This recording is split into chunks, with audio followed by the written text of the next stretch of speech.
Testing.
Gail, can you hear me okay?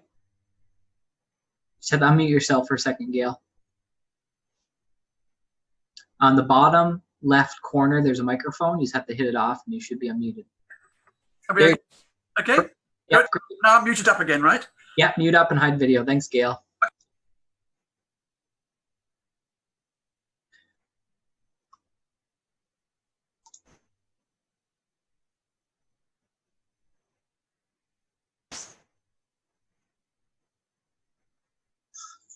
Gail, can you hear me okay? Just have to unmute yourself for a second, Gail. Paul, can you hear me okay? Delegation, Paul Pagnuelo? Yes, I can hear you. Okay, so I'm just going to mute you and ask you to hide your video until we call upon you. Thank you.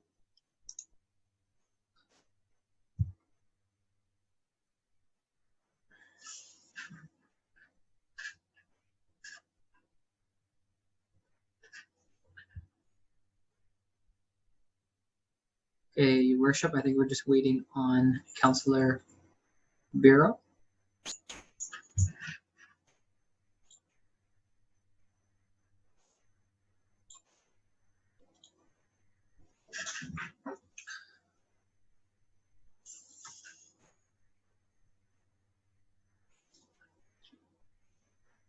Okay, Your Worship, we're live. Thank you, Mr. Larmer. I'd like to call the regular council session to order of Monday, June the 29th, starting at 6 p.m. This is done through electronic participation, Zoom video conferencing. This is also done and retained according to the Town of Cobourg retention bylaw. If you have any other questions, concerns, please contact our municipal clerk's office. And of course, that is Mr. Larmer. Just for the public's information, council did hold previous to this a closed session meeting. And at this point in your agenda, we are on part 3, moment of reflection. I will ask council to join me in the public for that purpose. Thank you.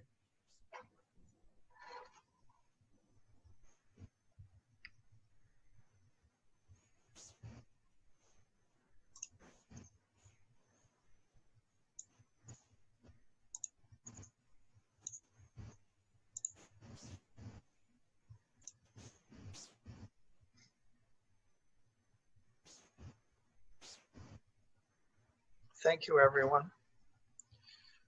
Deputy Mayor, are there any additions to the agenda?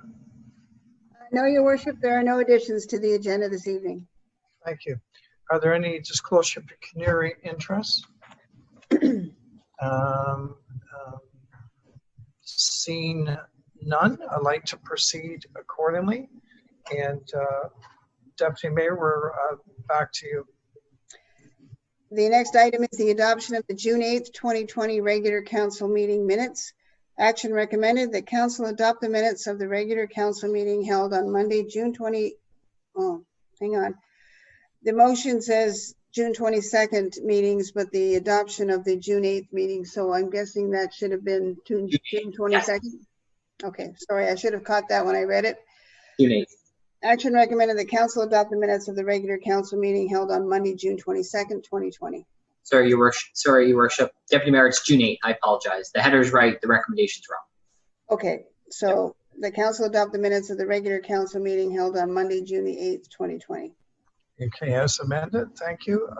Seconder, Councillor Burkett. Any discussion? Seeing none, all those in favor? Carried. Mr. Lambert, back to you. Yes, next, Your Worship, we have presentations. And with us tonight, we have one presentation. We have Dean Pepper, Cobourg Police Board Chair, and Paul VandeGraaf, Cobourg Police Chief, presenting the Town of Cobourg Police Service 2019 Annual Report.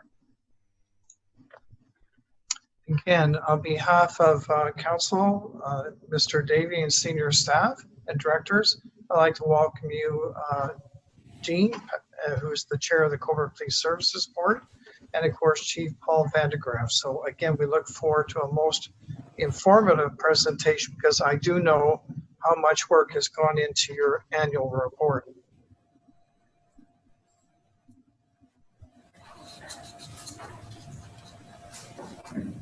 Did you want me to start then, gentlemen? By all means, whenever you're ready. Okay, thank you.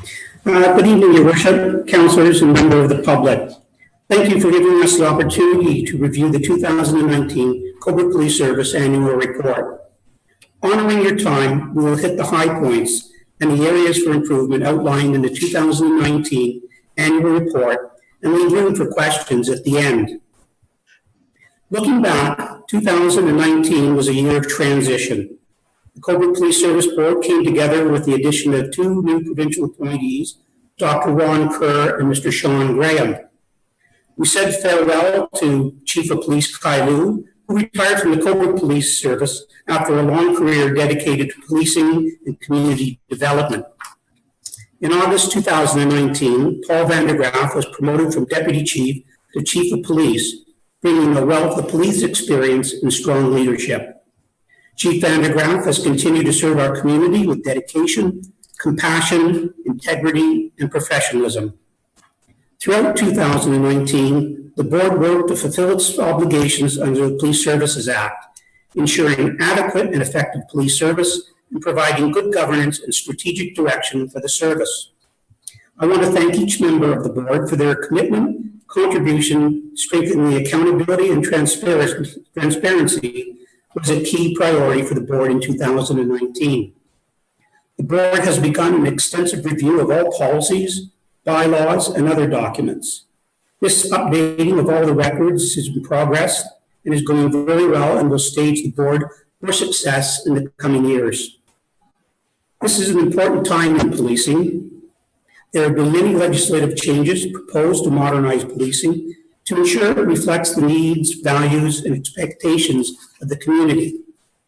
The Cobourg Police Service tiered policing model has truly made a tremendous impact on our service delivery and has been key in how we continue to serve our community. The use of intersecting sworn officers, special constables, civilian members, auxiliary police members, and other volunteers truly is a future for effective policing in Ontario. This innovation continues through our Corporate Services Department. 2019 was another record year. Over 1.4 million criminal record checks were conducted, ensuring volunteers could volunteer and potential employees could achieve their goals across Canada. The revenue generated by this team provides us with the opportunity to to rapidly advance investments in innovation and policing solutions, innovative solutions that lead to a safer community in efficient and effective manners. Thank you to the members of the Cobourg Police Service and the Cobourg Police Service Board for their efforts in this great year. I would like to acknowledge the ongoing support of our two council representatives, Mayor John Henderson and Councillor Aaron Burkett, are both strong advocates for superior policing.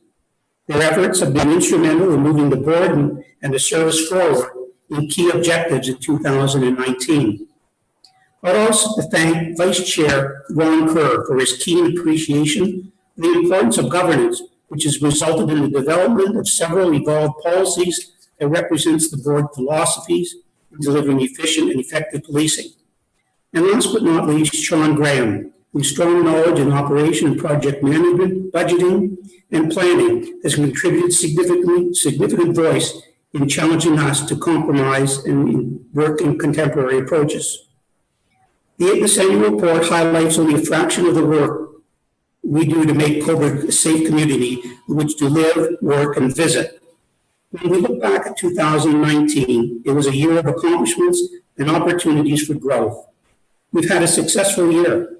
Together, we will continue to develop innovative solutions as we adapt changing needs of the community and work to overcome new challenges. I turn it over to Chief VandeGraaf.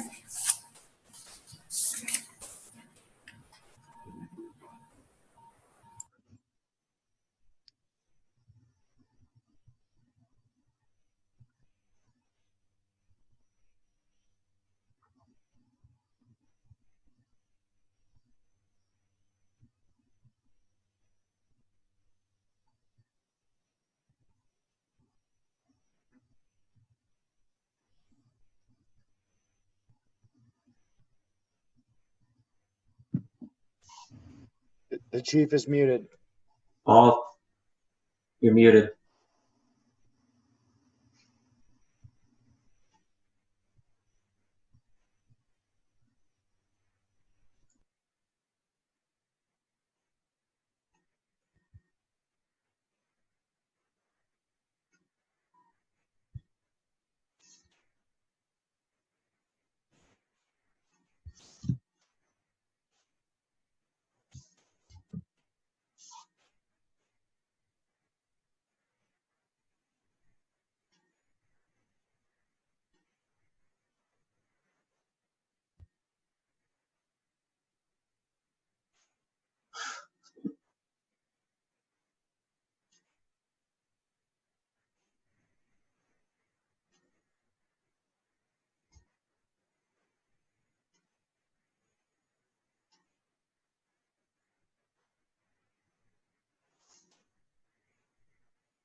Just trying it again. Sorry, we're having some computer errors. I don't know when I got muted there, but I won't go right back to the very beginning. Brent, did you hear any of it, or did?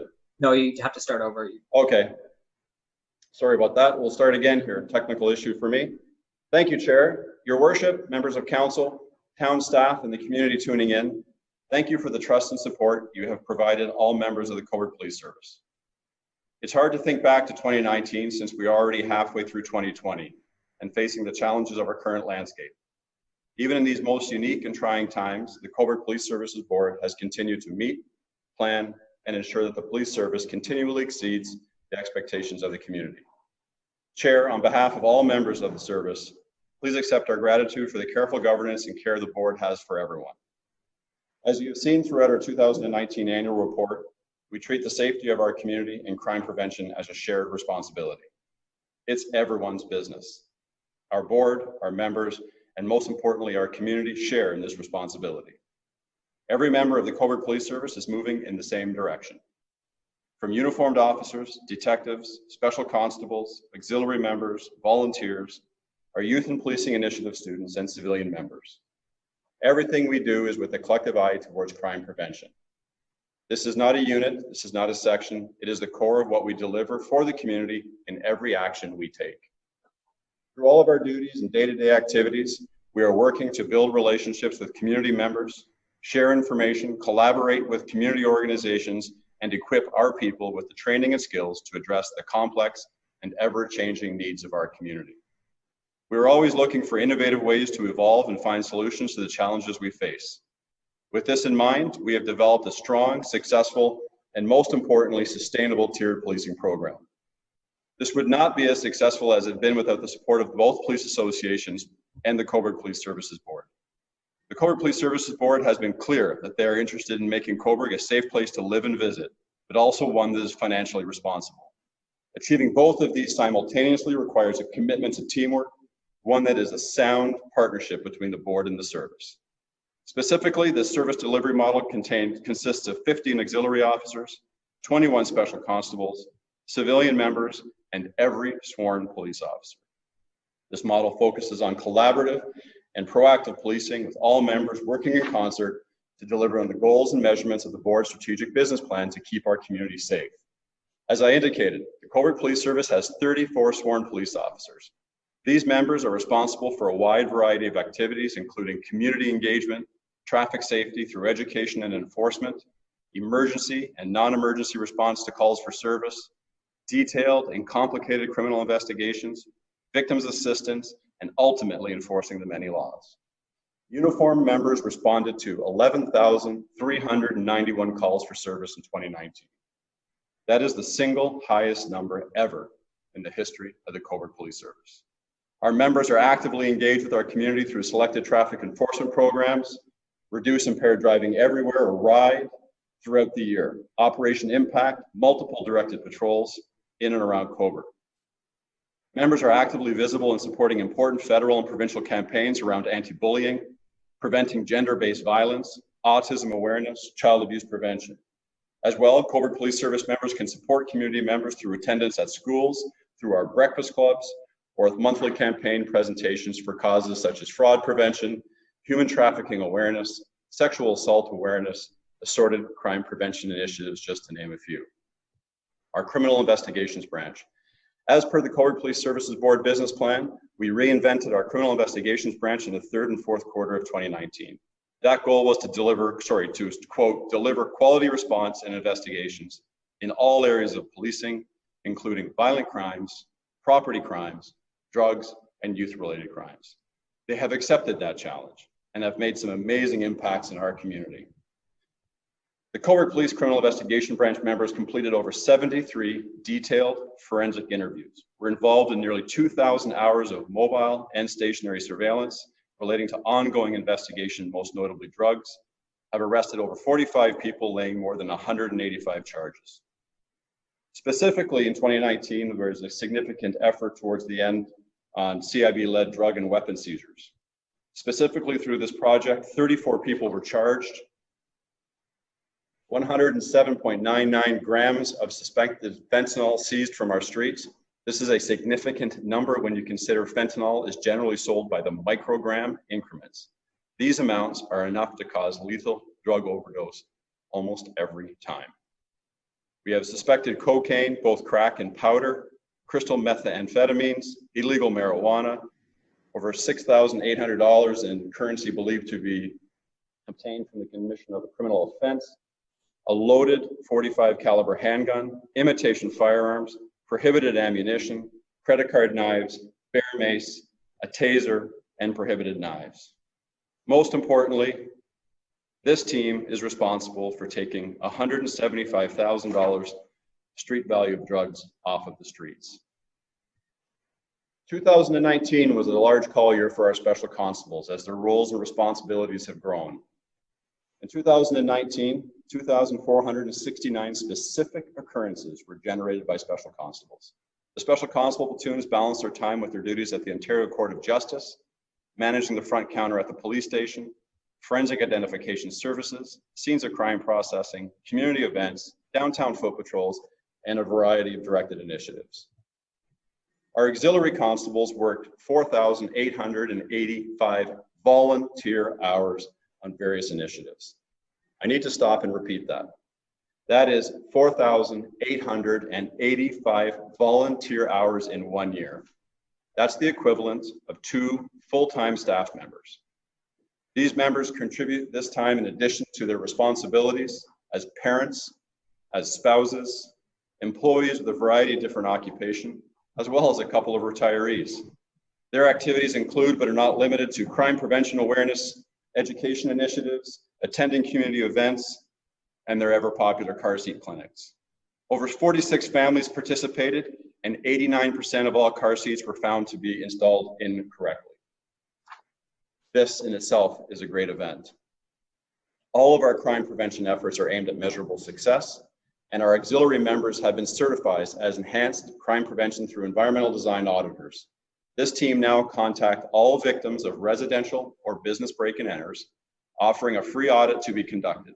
This audit is aimed specifically at reducing the victim impact of a break-and-enter and hardening the area to prevent future incidents. One of our strengths is our community partnerships. If we are to achieve the goal of community safety, we cannot work alone. Here in Cobourg, what sets us apart from many is our ingrained collaboration with the town and the many services that support its citizens.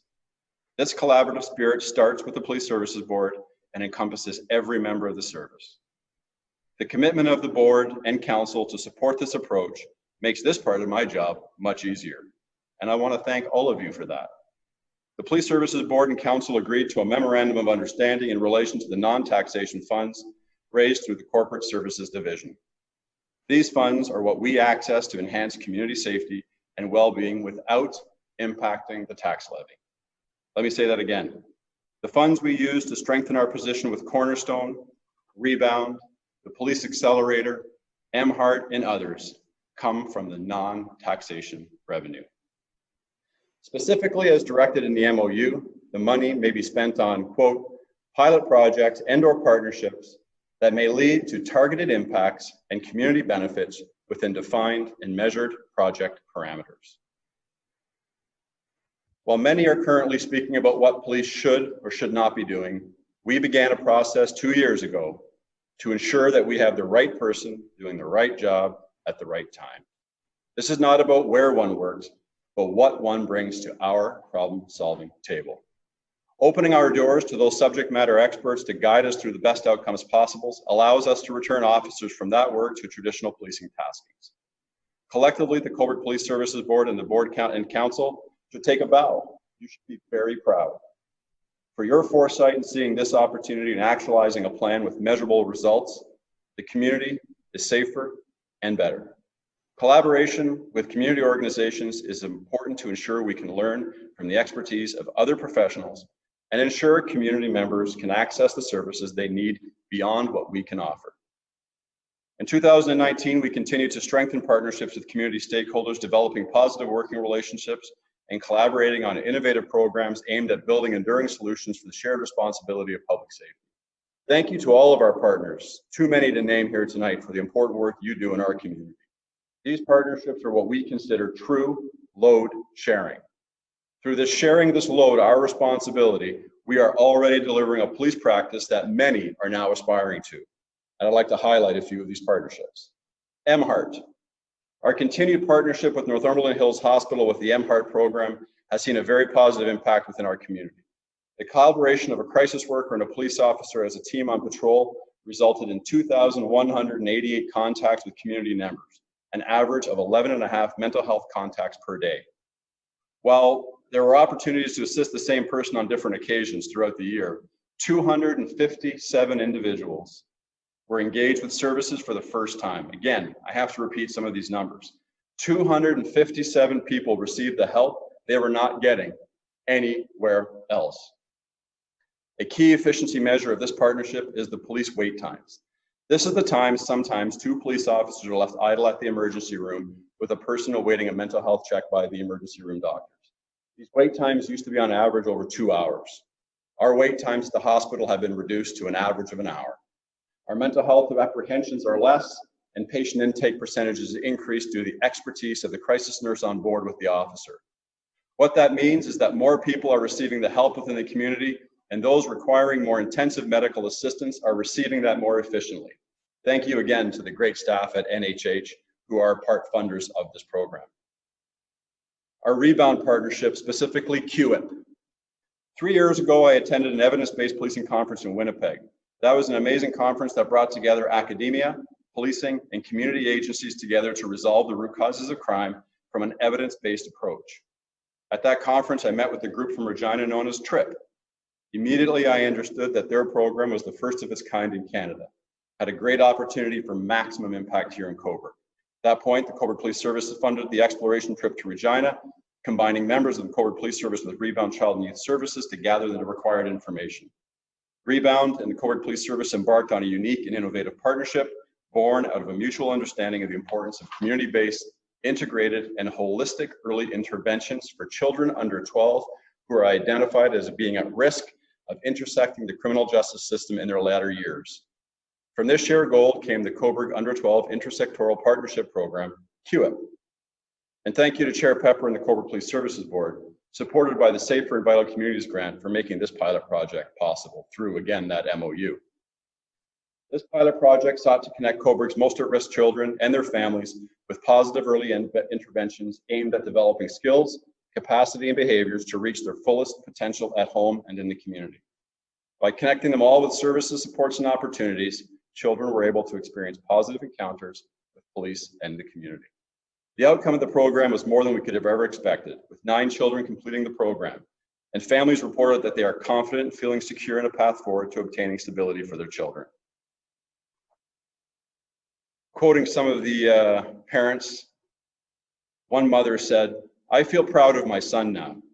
I feel like he has a future and can change, and we can all get along and be a family. I see success in his future." Another parent said, "This program was life-changing for our family." Carol Beauchamp and her team at Rebound and all of the partnering organizations have succeeded in building family capacity, resilience in children, and reducing risk factors by connecting families with the appropriate supports to meet their needs. Through the program, we are also changing the perception of law enforcement, and I thank the members of the Cobourg Police Service for their continued work. We are happy to see this program continue, and thanks to a grant from the Ontario Trillium Foundation.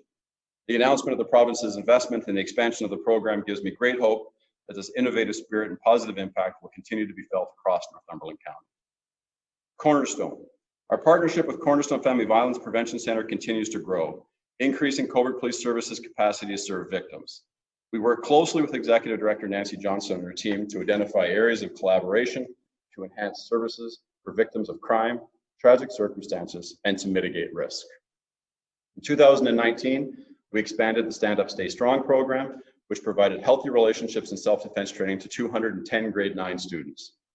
The Violence Against Women Response Enhancement Project continued in 2019 with monthly meetings and near real-time reviews of our police files. True load sharing demonstrated. Cornerstone provided feedback regarding files that included elements of domestic disturbances, domestic violence, and sexual assault. This ongoing staff support from Cornerstone allows us to learn from their expertise. They can assist in determining the immediacy and nature of the intervention required and refer any files that are later assessed at high risk to our domestic violence coordinator for consultation, risk mitigation, and follow through on recommended outcomes. Here are some impactful stats from 2019 that were compiled after, unfortunately, our CPS annual report was completed. 815 hours Cornerstone worked directly within the Cobourg Police Service. They act as if they're one of our employees. There are no filters, there are no obstructions to their doing their work. 91 occurrences retrieved that resulted in contact follow-up by Cornerstone. And in November 19, we saw the creation of the soft interview room at the Cobourg Police Station in concert with Cornerstone, with a goal to provide victims with a comfortable and welcoming space. Cobourg Police Service and Cornerstone staff meet monthly to review and assess this partnership. Officers and Cornerstone staff continue to collaborate effectively, both when officers refer individuals to Cornerstone, as well as when officers respond to calls from their staff. A key measurement in this project is the interdependence that exists between the service and Cornerstone. This partnership exceeds the adequacy standard calling for an in-house domestic violence coordinator. Where we still have that shared role in our service, the daily work is actually conducted by subject matter experts from Cornerstone. This has the best eyes on the incident and frees up the times of the frontline officer. This interdependence and openness between partners is the model of future policing. The Cobourg Police Accelerator. The Venture 13 Police Tech Accelerator evolved out of the successful Pitch to the Chief challenge at Venture 13 as led by that another amazing team at CFTC Northumberland. Venture 13 is home to Canada's first small-town technology startup competition, N100, Canada's first microfactory cooperative, and now first of its kind police tech accelerator. This police tech initiative will establish Cobourg as a testbed for small to mid-sized police force innovation and community safety by driving the adoption of next-generation applications in predictive analytics, evidence-based policing, distributed sensing, virtual patrols, community relations, optimization, and other smart policing technologies. The accelerator will offer research and development partnership opportunities, technology pilots, and investments through two streams, the startups and the scale-ups. Demonstration projects will leverage technology to impact Cobourg Police Services' operational excellence, creating efficiencies and helping put more officers on the street. This further exemplifies the commitment that the board has in allowing the opportunity for the Cobourg Police Service to be as innovative and as effective as possible. Moving to our performance. In 2019, we responded to 11,391 calls. Again, the single highest call volume in the history of the service. Credit to the men and women of our service. 15% of all of those calls resulted in criminal charges, and arrests were up 50% from 2018. Our clearance rates and crime stats compared to 2018, the annual report is quite detailed in that. I'm just going to highlight some areas that I see as room for improvement. Where our sexual assaults were down 16% from 2018, there's still 72% of cases left unsolved. We are going to continue to work with Cornerstone on addressing the needs in this community. I'll speak to it again here shortly, but sexual assault investigations are definitely victim-centered. Robbery. For what everybody needs to understand, robberies are theft with some kind of violence. Oftentimes we think of a bank robbery, but in fact, it can be a lot less than that. But nonetheless, they're up 120% from 2018, which was 7, with 81.8% unsolved.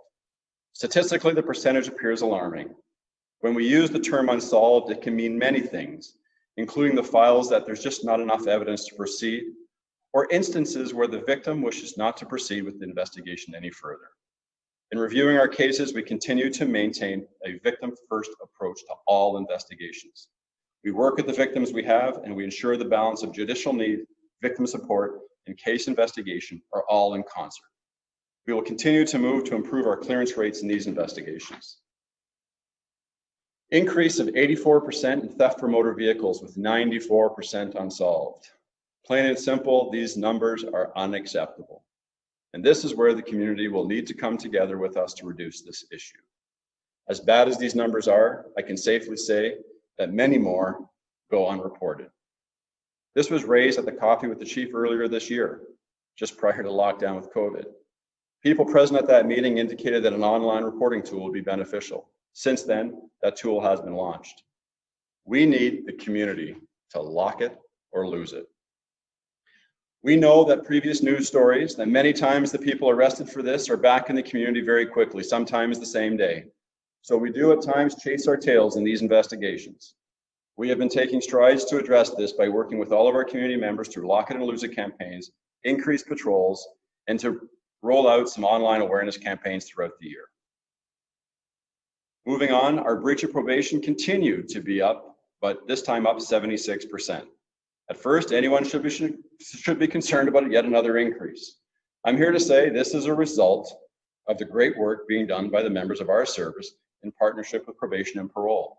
This increase is an indicator of great proactive police work, meaning people who are in the community on a variety of probation orders or conditions are being held accountable. The recently launched pilot of a bail compliance unit will only further enhance our work in this area for years to come. Drug violations are up 54%. The great response is 100% of these were solved. Again, another increase. And you'll notice in the report, it says it's 102%, which means that we cleared a 2018 investigation in 2019, throwing these Stats Canada reports off. This increase is both a concern and is also a positive. An increase this much is an indicator of the presence of illegal drugs in our community, the same as any other. The change in direction and increased enforcement in this area in the last 2 quarters of 2019 has the obvious impact on increased incidents and arrests. All in all, these are the benchmarks for us to improve on. We are, in real time, tracking our progress and employing resources appropriately. The greatest strength of our team is the ability to pivot. As chief, I have incredibly high demands for our team, and I am continually impressed about the response and commitment they bring to their job each and every day. Our professional standards branch, we aim to hold our people accountable and remain transparent to the community we have to honor to serve. We take the investigations and complaints very seriously. In our highest call year to date, in a minimum of 11,391 interactions with the community members, recognizing a lot of community interactions aren't registered as a call, there were a total of 12 complaints against the members of the Cobourg Police Service. 7 of those complaints were OIPRD, or the Office of the Police Review Director, public complaints, and 5 chief complaints or internal reviews. The public complaints, 1 was withdrawn, 1 was substantiated of less serious conduct, 3 were unsubstantiated, 1 was screened out by the Office of the Independent Review Police Director, and 1 proceeded by the way of an internal customer resolution. Chief's complaints. In 2019, complaints of improper conduct decreased by 1 incident from 2018. One of the ways we seek to earn public trust is by ensuring we have levels of oversight that hold our service and members accountable. As delegated by the Chief of Police, our professional standards section has the authority to investigate and facilitate resolution of internally generated complaints, or chief's complaints, as well as the public complaints through the Office of the Independent Police Review Director. This role has taken an active role in educating supervisors and resolving our complaints. This allows for a better dialogue between complainants and supervisors and promotes a quicker alternative to resolving issues that arise in the course of our daily operations. I stand behind my resolve to be available to any member of the community 24/7, 365 days of the year. As many of you council are aware, I regularly receive calls from community members asking for clarification, expressing some frustration, but most frequently, just to say thank you. As chief, this resolve is the expectation of every staff member. Be present, listen, be kind. We all accept our failings at times, and we'll all strive to work better. Application of force. Officers are instructed to only use the amount of force necessary to bring an incident under control, make an arrest, or protect themselves or others.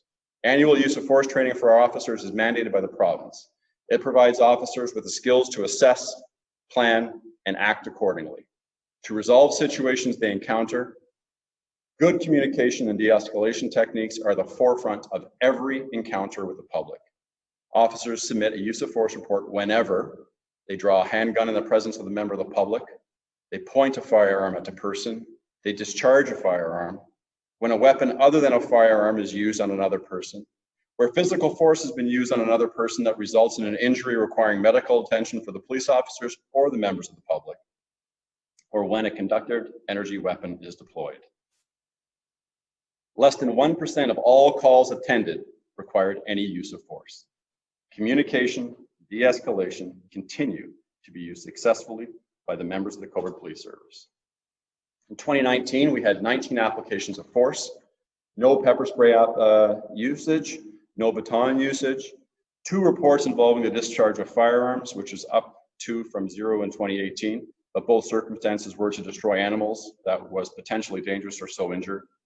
And the largest classification of use of force in 2019 was empty hand soft techniques. These are physical techniques used to control a subject that does not involve the use of a weapon, categorized as empty hand techniques, hard or soft. Soft techniques have a lower probability of causing injuries that can include restraining techniques, joint locks, and non-resistant handcuffing. Our regulated interactions. In March 2016, the Ontario government introduced Regulation 58/16 under the Police Services Act, entitled The Collection of Identifying Information in Certain Circumstances, Prohibitions, and Duties, and commonly referred to as the Street Check Regulation. The regulation prohibits attempts to collect identifying information about an individual in face-to-face encounters which are arbitrary, or where any part of the reason for the attempt is that the officer perceives the individual to be within a particular racialized group, unless certain other legitimate conditions exist. The Cobourg Police Service complies with the prohibition and stands against such practices. In 2019, there were no such regulated interactions recorded. Our financial report. In 2019, the gross operating budget was just over $7 million. The net after recoveries and revenue is $5.5 million, an overall of 1.92% increase from 2018. The Cobourg Police Service and Cobourg Police Services Board work hard to maintain and improve cost effectiveness and efficiency when it comes to maximizing the public's investments in policing services. Revenue from our corporate services department helps offset the cost to taxpayers. In 2019, 97% of our capital expenses were offset by the corporate services revenue, which equated $930,000. And in 2020, 100% of the capital expenses will be covered by the corporate services revenue. That means the capital costs to maintain our police services with the provincial adequacy and effectiveness standards do not impact the taxpayer. Corporate services. The team upstairs at Venture 13 continue to astound with their commitment. Again, their efforts at completing 1.3 million criminal record check requests enable people across Canada to obtain employment or volunteer. This had the net realization of an income over $2 million. The team at Corporate Services are resilient and work tirelessly, not only to generate revenue, but to ensure opportunities for others. We have said this for years, that this is a very volatile business. And what we are experiencing in 2020 is proof. We remain viable in that terrible time, and I am incredibly proud of everything that team completes there every day. Finally, the conclusion. To quote the Greek philosopher Hercules, the only thing that is constant is change. 2019 definitely was a time of change for myself and for my family. It was a change for our police service and a change for our community. To say the least, 2020 is proving this quote to be more accurate than ever. But to further his thought, I would ask that we, each of you individually on council, council as a whole, and most importantly, members of our broad community, to come together. Not to make our community safety an us versus them proposition, but one founded in moving Cobourg forward as the safest community possible. One rich in collaboration, commitment, teamwork, and let's truly be the feel-good town. I would personally like to thank the Police Services Board for the trust they have instilled in me as chief. Council, thank you for your dedication to our community and for your time this evening. Chair, back to you. Thank you, Chief. That was a lot of great information.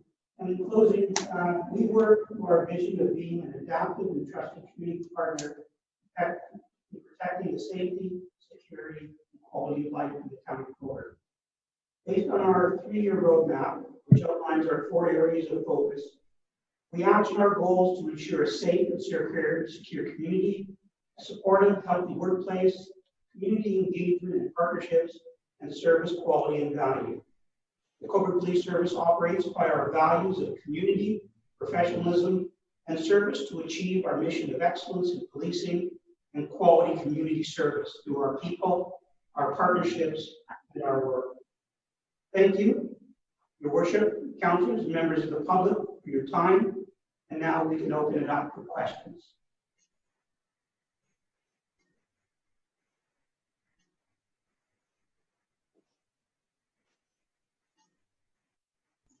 Thank you both for a most informative presentation. I will open it up to questions from members of council for clarification. Councillor Barreau. Yeah, I want to say thank you for the great report and all the work that the police board and the chief and the whole staff is doing. I think they made a right decision in promoting Paul VandeGraaf to be the chief. And I think every officer that you talk to, and you see them more often, and they have more community engagement. And I think that's outstanding. Great job. Okay, well, thank you for those comments. Other comments of clarification? Councillor Charlie? Thank you, and likewise, I'd like to thank you both for your presentation. It's clear from your 2019 report that there's a lot of good news stories taking place in this community, and this is clearly an approach to policing that's community-based, so thank you very much for everything that you do. But Police Chief VandeGraaf, right now there's a lot of calls within the wider climate for racial justice and calls for overhauling policing. These calls across Canada and across the US. So I'd like to just ask you, about, for example, RCMP Commissioner Brenda Lucky. She recently stated, and this is a quotation, "I do know that systemic racism is part of every institution, the RCMP included." So I'd like to know, what is the Cobourg Police Service doing to acknowledge and address systemic racism within the force? Chief or Chair Pepper? Sorry, thank you very much through the chair to Councillor Chorley. This is definitely a new time for policing, and let me stand forward, and there's a lot of things I can do, but to indicate clearly that there are definitely room for improvement. To say that there is systemic racism in organizations, I think that would be an understatement, and we have to overhaul our systems. We are committed to continuing to work with all our partners for a safe and inclusive community. Ensuring the well-being and safety of our citizens remains our top priority. In Canada, we've seen violent racist acts against Indigenous persons of color. These are not welcome in any community, and they're definitely not welcome here. Regardless of race, color, sexual orientation, citizenship, gender, religion, we are committed to bias-free, fair, and equitable policing. And I assure that we do that through ongoing training here at the Cobourg Police Service, training around implicit bias, recognizing that we all have an implicit bias, and being brave and standing up and say, this is my implicit bias. We can only be stronger. Our community partnerships are not born on what I do for you, but holding me and my integrity accountable. And I believe by increasing our community partnerships every day we come to work, we are sure we are as equitable, fair, and as diverse as we possibly can be. I believe there is still across policing across Canada, there's work to be done. I'm excited to be in the position I am, and that I can assist working with council and working with all town staff to making sure we are completely diverse, equitable, and fair. Okay. Chair. Thank you very much. Yeah. Sorry, can I follow up with a question?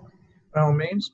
Thank you. Thank you for your response. You mentioned very quickly in your presentation something about reporting around racialized groups. I didn't see that in your 2019 report, so I'm wondering if you could expand on that a little bit more, and perhaps also explain to council and the public where we're at in terms of body-worn cameras. I know this is something that's been floated as an idea, a way forward to help build that transparency and accountability in policing.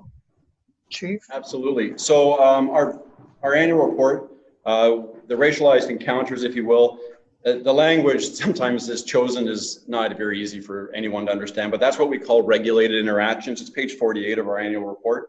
Those are those collection of identifying information in certain circumstances, prohibitions, and duties.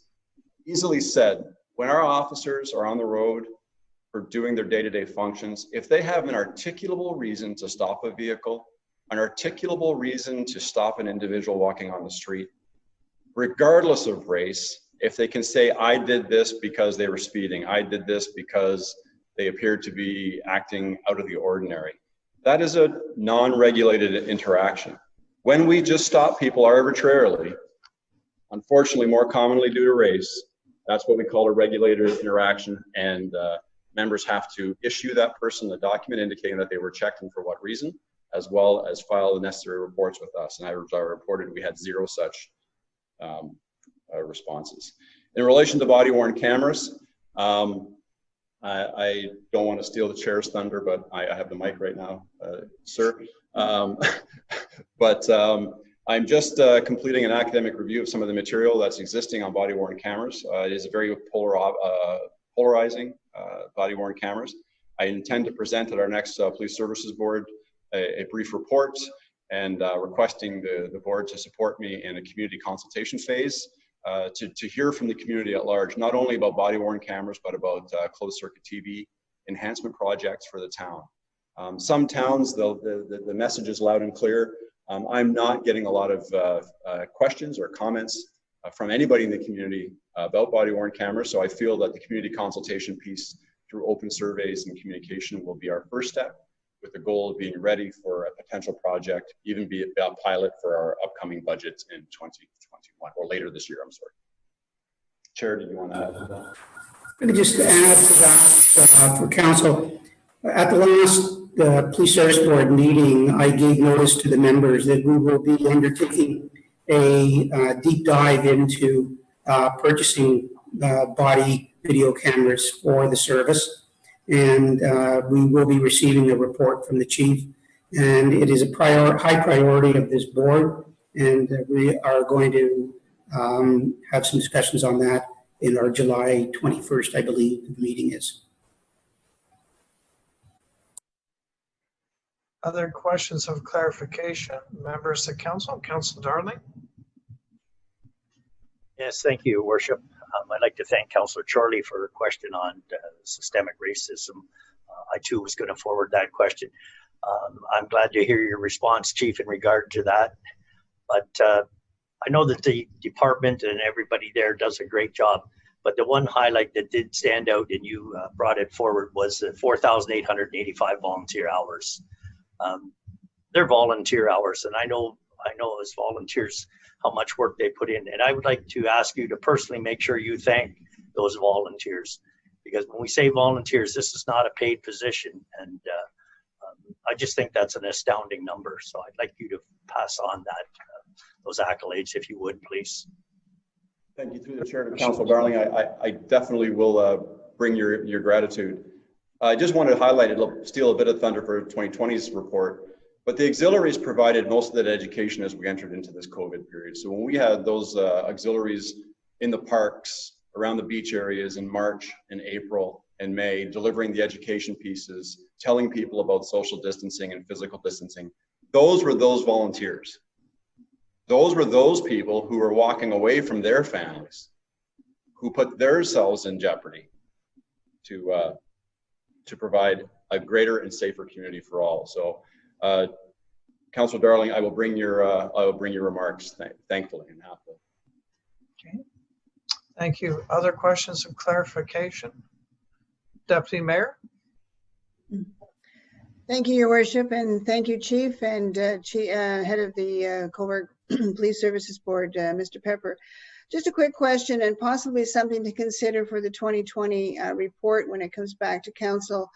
As a former deputy chief, Chief VandeGraaf, what are your succession plans if something happened to you? If heaven forbid you were in an accident or could not achieve your role for several weeks.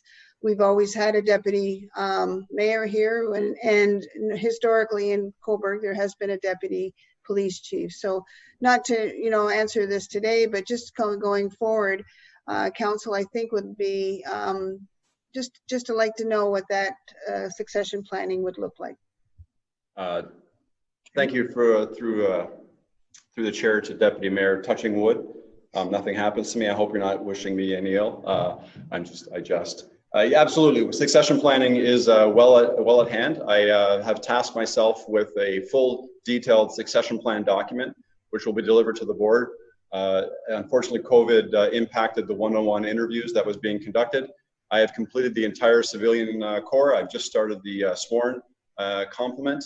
The board will have a complete succession plan document, which will include my number 2, if you will. Thank you. Okay, any other questions from members of council? Councillor Burkett? Your Worship, I would just, I will do some finishing remarks there. I think Councillor Chorley had another question. Okay, thank you for that. Councillor Chorley. I'm just wondering if you can help me better understand tiered policing. So what exactly is your tiered policing model? I'm just wondering, what's the ratio, your intended ratio of special constables to sworn officers? And exactly what is the role of a special constable? I think it would be helpful for the public to understand that. And I'd also like to know, how have you achieved any financial savings from the use of the tiered policing model over the past few years? And I ask this because it's quite difficult to understand from the information in your report how your staffing levels have evolved since the introduction of this model. But I do get the impression that the number of specials keeps rising. Chief? Thank you through the chair to Councillor Chorley. That's another whole presentation in itself, but I'll try to give you a bit of a highlight. So the model as we currently have it is probably a max. So we were looking at about 15 auxiliaries, about 21 special constables, and 34 complemented sworn officers. So when we start looking at the cost effectiveness or why is tiered policing the better system, it really goes down to how do we maintain resiliency and the ability to pivot as an organization. Calls are going up. For example, we saw from 2017 to 2018, a 65% increase in mental health related calls for service. Our staffing levels of sworn constables basically remain the same. Like every first response agency, some of our members are not at work and they are managing their own mental health and resiliency. We have not been having to go incredibly huge overtime budgets. We have not had to increase the complement by 10 officers to augment absences. The special constables have taken a lower, and I hate using the term lower because it's still very important, but they take some of that tiered work away from the frontline officers so the frontline officers can focus on their specialized tasks. There would have been no way for us to actually provide that kind of high profile visibility in the parks around fishing season in the last couple of years, around COVID, without the true impact of tiered policing. So is it reducing frontline officers? No. Is it saving millions and thousands, hundreds of thousands of dollars? Yes. It comes in ways of overtime. It comes in ways of cost of burnout and enhancing resiliency. And it also, you can't put a cost on the product that is being delivered. The manner in which the specials do their work, which leads me to the second part of your question, and the auxiliaries do their work, speaks to itself. So what is a special constable? In Ontario, a special constable is identified within the Act. They are set with various restrictions. So based on their ministerial appointment, which has to be applied for every 5 years, the special constables are entitled to a great series of responsibilities. In some communities, they're just used for court security. In other communities, they're used for things like court securities and some prisoner care and control. We use ours, and we are known as the best practice in Ontario. I was chosen specifically to sit on the technical table to review the role of special constables and the regulations in the new Safer Ontarios Act to represent all chiefs of police in Ontario. Why? Because what our people do is innovative and it pushes the edges. Again, like I said, I need the support of the board and the support of the associations. Special constables wear light blue shirts. They have a bulletproof vest on that says special constable. They don't have a red stripe on the side of their pants. They have a use of force belt with everything but a firearm on it. They are trained annually on all of their use of force options, and they are bound by the same conditions. They're allowed to issue certain provincial offenses, Liquor License Act offenses, Trespass to Property Act offenses. They're allowed certain search responsibilities, as well as they're all identified as municipal bylaw officers for the town of Cobourg. That being said, I got to get a new report into town clerk for our 4 new specials. Basically, our initiative, our special constables are part of crime prevention. They provide services that we would, in other circumstances, not be able to provide. Our auxiliaries are in the same boat. We would not be able to do car seat clinics with the demands we have. Instead, we provide that essential service through the auxiliaries and our specials. I have a forensic identification officer who is a special constable, not a sworn officer, allowing that sworn officer to be available for the more critical calls for service.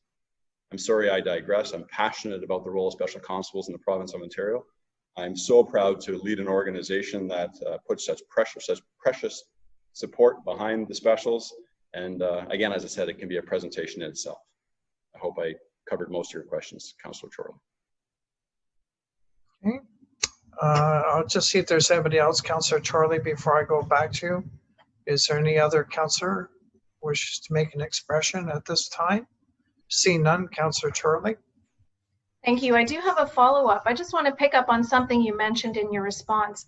You said that special constables help with the cost of burnout. And that leads me to a question about the mental health services that you have available for officers. I know there have been questions previously in the community about the number of officers on sick leave. I'm just wondering if you could give us an indication of how many sworn officers are able to do productive work. And I'm just I'm just linking this really with some of the things that you flagged that need improvement in the community. So, so the number of robberies left unsolved, 81%. And for example, thefts from motor vehicles, 94% unresolved. Do you have enough officers to address those more petty crimes? Chief? Sure, thank you. Through the chair to Councillor Chorley. So when we speak to staff absences, yes, we do have some officers who are currently on WSIB, approved WSIB absences, and they're being managed as their case files are managed through WSIB through the presumptive legislation. I have a couple of officers who are back to work on mild or minor restrictions from frontline police work. Do I have enough to do the work? Thefts from motor vehicles, they occur everywhere. What we have to be better at is getting better solve rates and getting our community to work with us a little bit better and lock it or lose it, get those things out of your cruisers. As far as the robberies, I don't want that to go unsaid. In those robberies, three of those incidents, the victims didn't want to proceed with charges. So if we have a victim who has made a report of robbery from Stats Canada's perspective, it's a stat, so it counts as one of my number. But if they refuse to continue to support the police service in the successful prosecution of that, it counts as an unsolved. Unfortunately, that is a bad number for us, but I also recognize that we are victim-centered and we honor their decisions. So do we have enough? I truly believe if it weren't for our tiered policing model, we would have been beyond critical.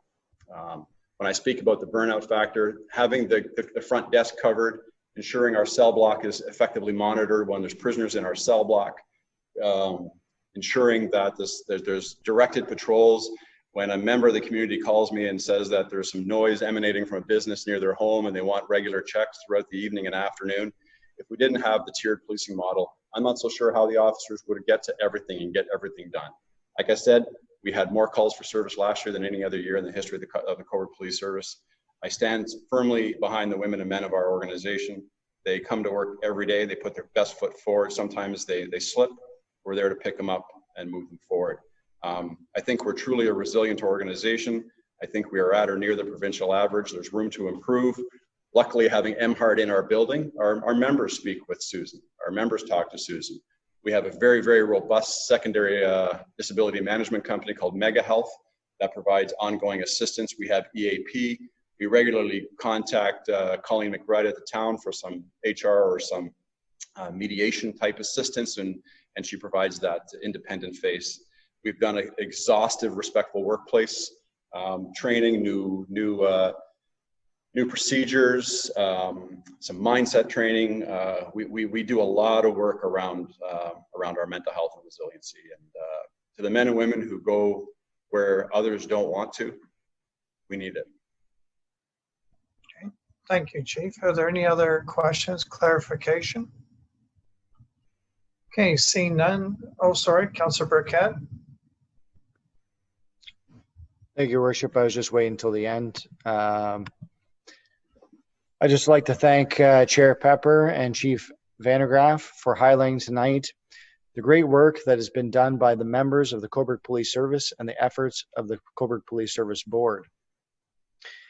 It has been a pleasure to sit on the board and work with Chair Pepper, Vice Chair Kerr, Member Graham, and His Worship, and see firsthand the dedication both the board and of the service. Chief VandeGraaf has been available and approachable to anyone in the community who wants to discuss safety, policing, or new and innovative ideas to make the community a fantastic place to live and visit. I'd like to thank the members of the Cobourg Police Service for their work in 2019 and look forward to the results of 2020.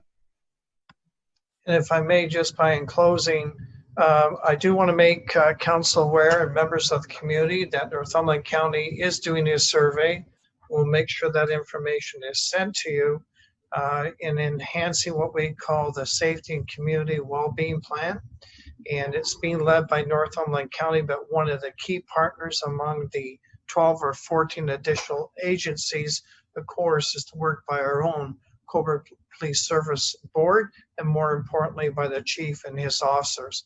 So that is certainly will be coming to the forefront It's my understanding that the county is going to elect to use Bang the Table to encourage that input. So I'll ensure that that information gets out to you. So again, on behalf of Cobourg Council, Mr. Davey and senior staff, Chief and Chair Dean Pepper, thank you very much for a most informative annual report to the community.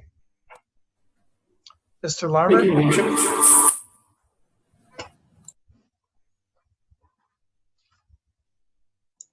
Yes, next, Your Worship, we move on to delegations. And first, we have a delegation from Gail Rayment, a Cobourg resident, regarding the reopening of Victoria Beach, Cobourg.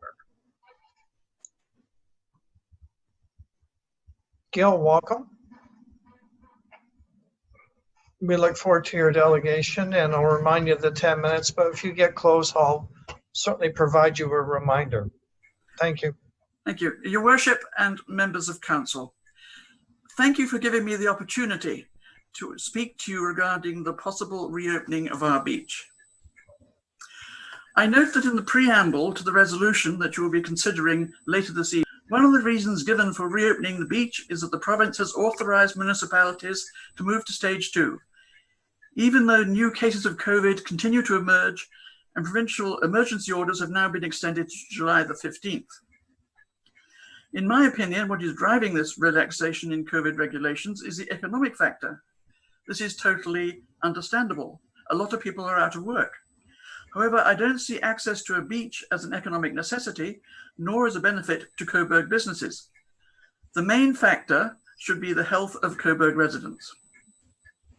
I note in another part of the preamble that another of the reasons for reopening the beach is that all 19 cases of COVID in Northumberland County are deemed resolved. That would be an excellent reason if it was only residents of this county who would be coming to the beach.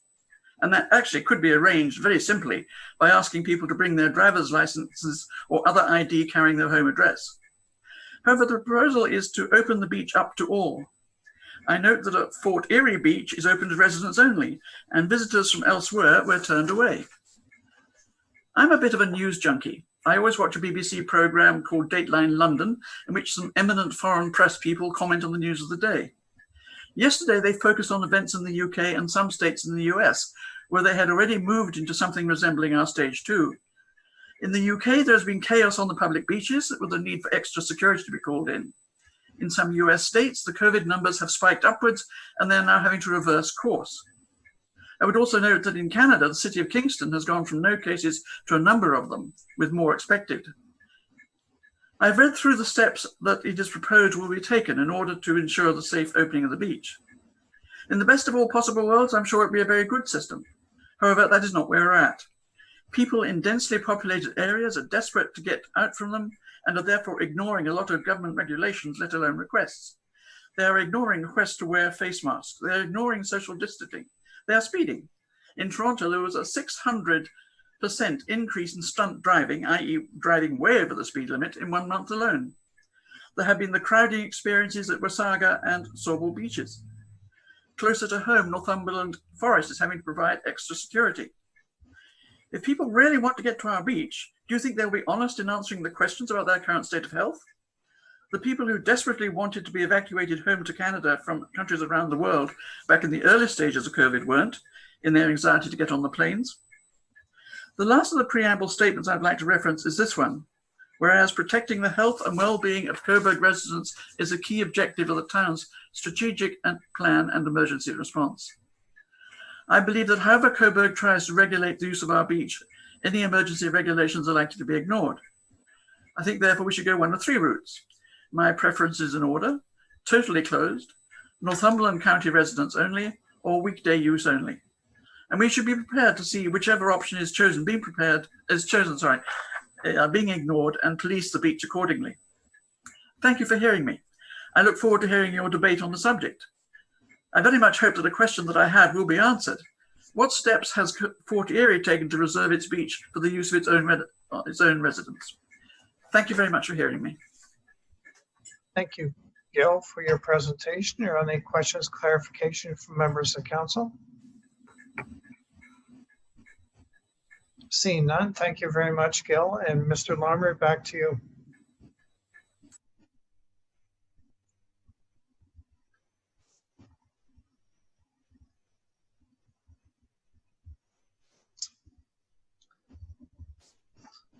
Yes, Your Worship. Next, we have delegation number 2, and we have Paul Pagnuelo, Cobourg resident, regarding the reopening of Victoria Beach.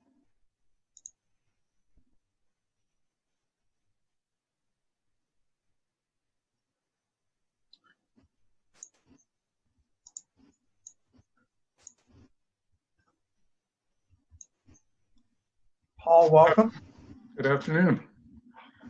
Your Worship, Deputy Mayor, members of council. My personal position that the beach should remain closed has been clearly stated before, so I do not intend to go through each point again in detail.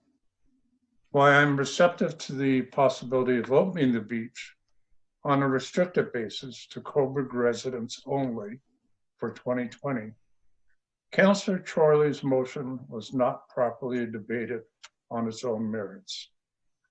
Instead, Councillor Beattie seized the opportunity to move 6 amendments, which ended up being debated instead.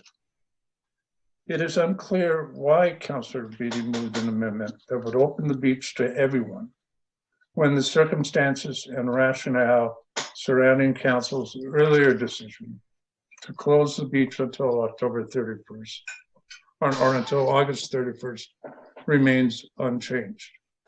No vaccine has been developed.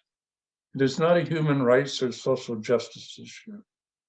The real threat of COVID-19 community spread by expanding the number of people, particularly from the GTA, who would use our beach, still exist.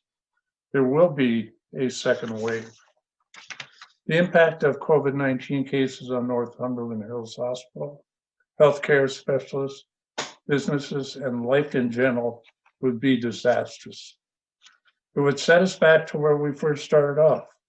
The time, effort, and money spent to date would all have been wasted. The empirical evidence, particularly south of us, clearly demonstrates that reopening public beaches has resulted in huge spikes in COVID-19 cases and deaths. On Friday, almost 9,000 new cases were reported in Florida, with the governor reporting that the vast majority of the new infections are among young people. Today, we learned that governments around the world that attempted reopenings continue to backtrack and warn that worse news could be on its way. The possibility of tourist-borne coronavirus contagion prompted the governors of New York, New Jersey, and Connecticut, a tri-state region once ravaged by the virus, to issue a travel advisory on Wednesday, directing people arriving from states with high coronavirus rates to quarantine for 14 days. New York's advisory promises fines of up to $10,000 for violators. What is striking is the similarity of the pleas of U.S. health directors to their elected officials and leaders in communities currently suffering surges in COVID-19 cases. Mask up, wash up, social distance, and preferably stay home. What initially was thought to be a respiratory virus, we are now starting to find out is a lot more. According to infectious disease experts, it goes after the pancreas, the heart, the liver, the brain, the kidneys, and other organs. The virus can also cause neurological complications that range from headache, dizziness, loss of taste or smell to seizures and confusion. Patients with COVID-19 can experience blood clotting disorders that lead to strokes and extreme inflammation that attacks multiple organ systems. Your primary role as a member of council is to represent the public and to consider the well-being and interest of the municipality, to protect it from lethal, contagious viruses such as COVID-19, and to take every possible action to mitigate its effects. From the outset, this has always been a health issue. It is not to promote tourism and endanger residents in the process. I urge you to do the following. Do not drop your guard. In 1918, every community that dropped their guard paid an early price in sickness and in death. Limit reopening, if any, to residents only, along the lines Councillor Chorley proposed, or leave things as they are with the beach closed to everyone for the remainder of 2020. If the objective of this most recent exercise were to explore whether residents can somehow be given access to the beach, then Councillor Chorley's original motion was a common sense solution that would have achieved it. Resist the temptation to expand the scope of your decision. The focus must be exclusively on health and safety issues.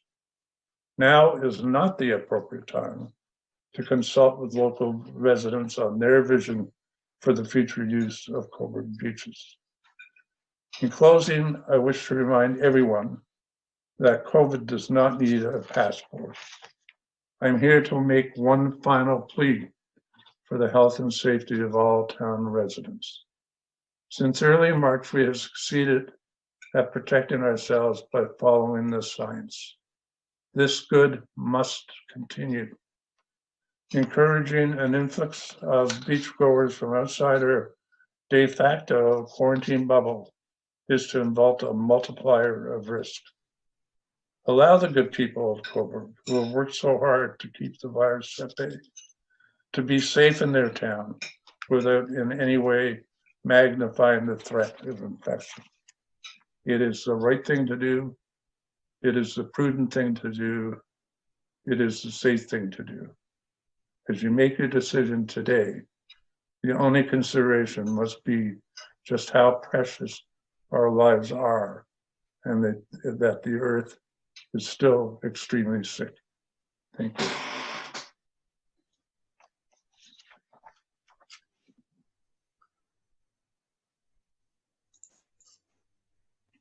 Thank you, Paul. Are there any questions, clarification? Seeing none, thank you again, Paul, for your second presentation to this council. Mr. Larmer? Next, your worship, we have delegation number 3, but delegation number 3 has been withdrawn by the delegate. So now we move on to delegation number 4. Bryan Lambert, Cobourg resident, regarding the Wtaerworks radio frequency water meter replacement program. I'm just going to invite Mr. Lambert in.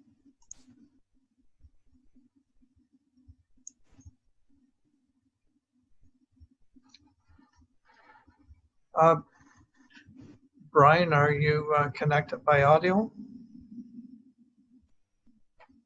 As to unmute. Unmute yourself, Bryan.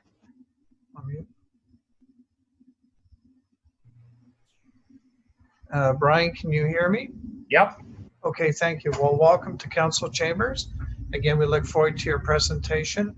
If you get close to the 10-minute, I will give you a heads up so that you have time to finish.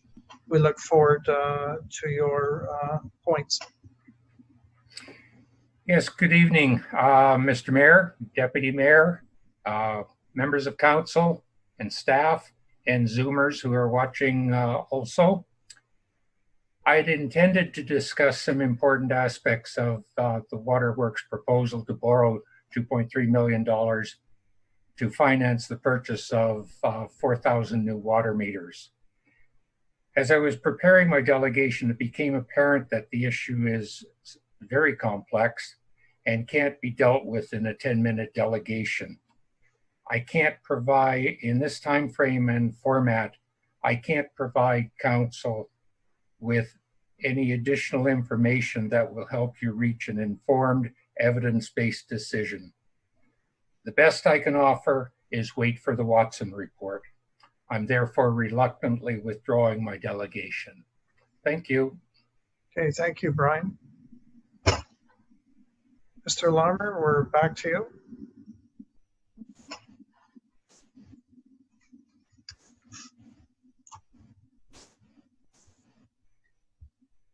Yes, your worship. Next, we're on to reports, as the delegations are dealt with in the meeting. Okay, Deputy Mayor. Thank you, Your Worship. The first item under general government is the Committee of the Whole meeting notes held on Monday, June 22nd, 2020. Action recommended that council receive the notes of the Committee of the Whole meeting held on Monday, June 22nd, 2020 for information purposes. Seconder. Councillor Darling, discussion? All in favor? Carried. Deputy Mayor? Yeah. Second item is a memo from the Small Business Facilitator regarding Lucas Point Business and Industrial Park sale of land. The action recommended that council approve acceptance of an offer received for the purchase of 3 acres in the amount of $40,000 per acre in the Lucas Point Business and Industrial Park by 1205-1184 Canada Inc., which is Cobourg Steel Inc.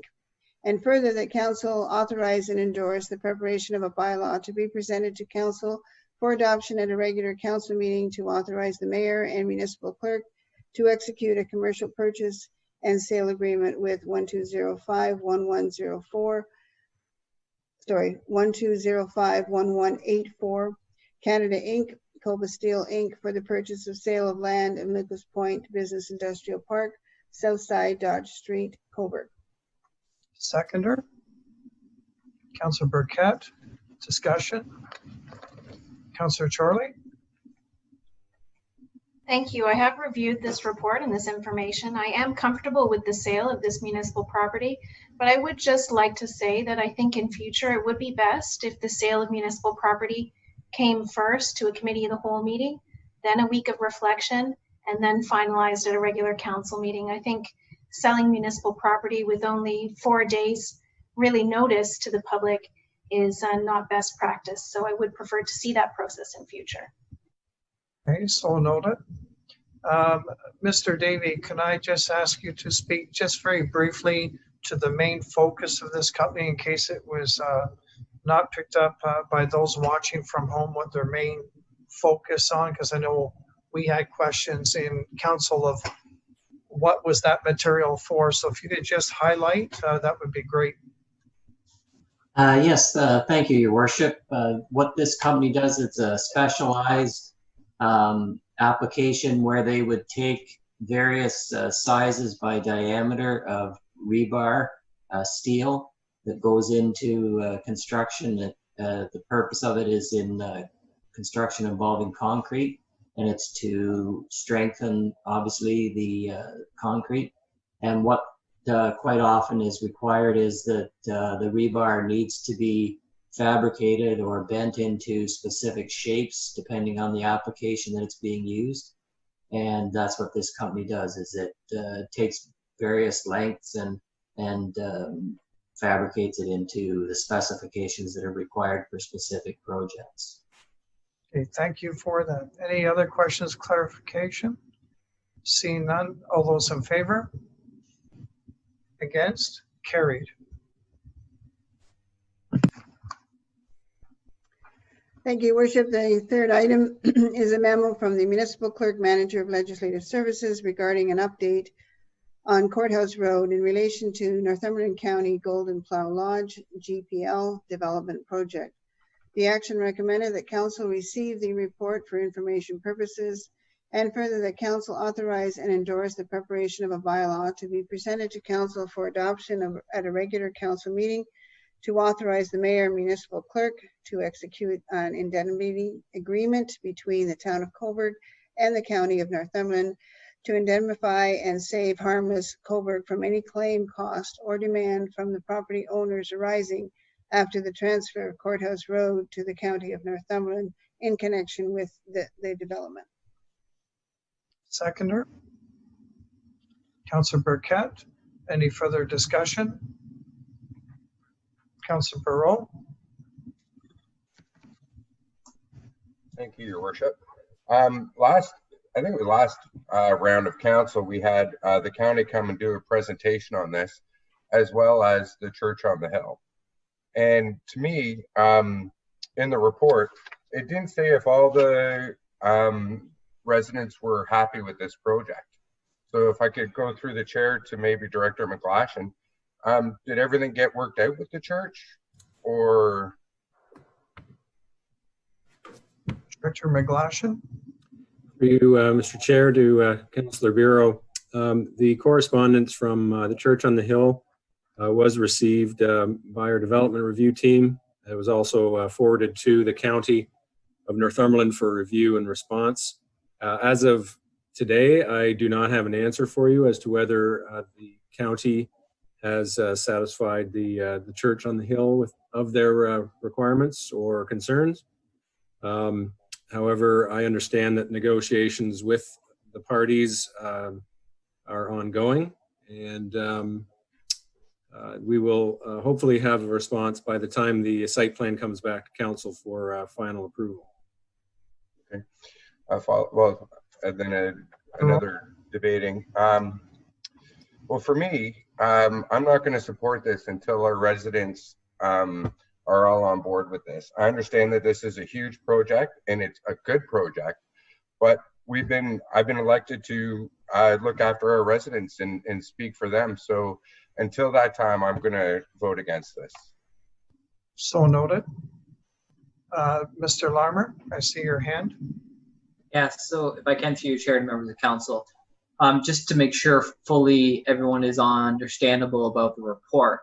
Unfortunately, this is an informational report, and our council has no authority over this taking of the road. Section 52 of the Municipal Act, sub 1 and sub 4, actually says that an upper tier municipality may add or remove a road and delegate it to the lower tier municipality at disposal. So what this report does is give information to council that the county plans to use Section 52 of the Act and to incorporate Courthouse Road under their jurisdiction and make it as part of the development of the Golden Plough Lodge. So what we've done all the way up to this point is work with the county to make sure that all neighbor agreements are in place and they're working with those residents on Courthouse Road. And what council is doing tonight, if they so choose, is to qualify this indemnity agreement with the county to save harmless of any disputes that could rise out of the property owners when the county takes this highway and adds it to their road network.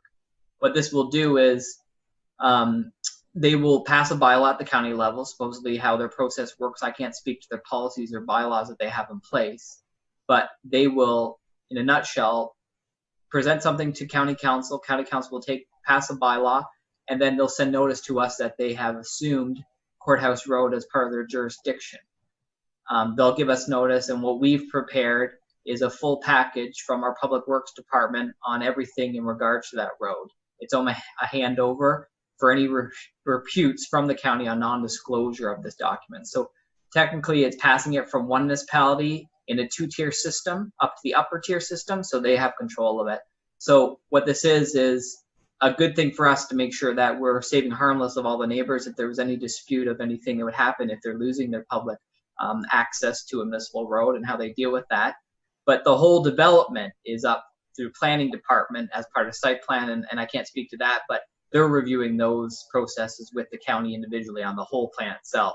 This is just regarding Courthouse Road and basically information items so council's not caught off guard that they've taken it when we get this correspondence to council in the future. And I just want to let everyone know this is a niche part of the Municipal Act that isn't used all the time in our two-tier system here. Usually like regions of York and their lower tiers, they have intermixed little kind of lower tier municipalities within them, do this all the time. As well as you'll see provincial ministries do this through provincial orders, and they'll take roads out. For example, a while ago, York Region was delegated by the province Highway 11 without notice. So it's a similar thing here. So hopefully that summary is a very confusing maybe part of it, but the summary is that passing this bylaw is a good thing because the county will take this road as part of their development.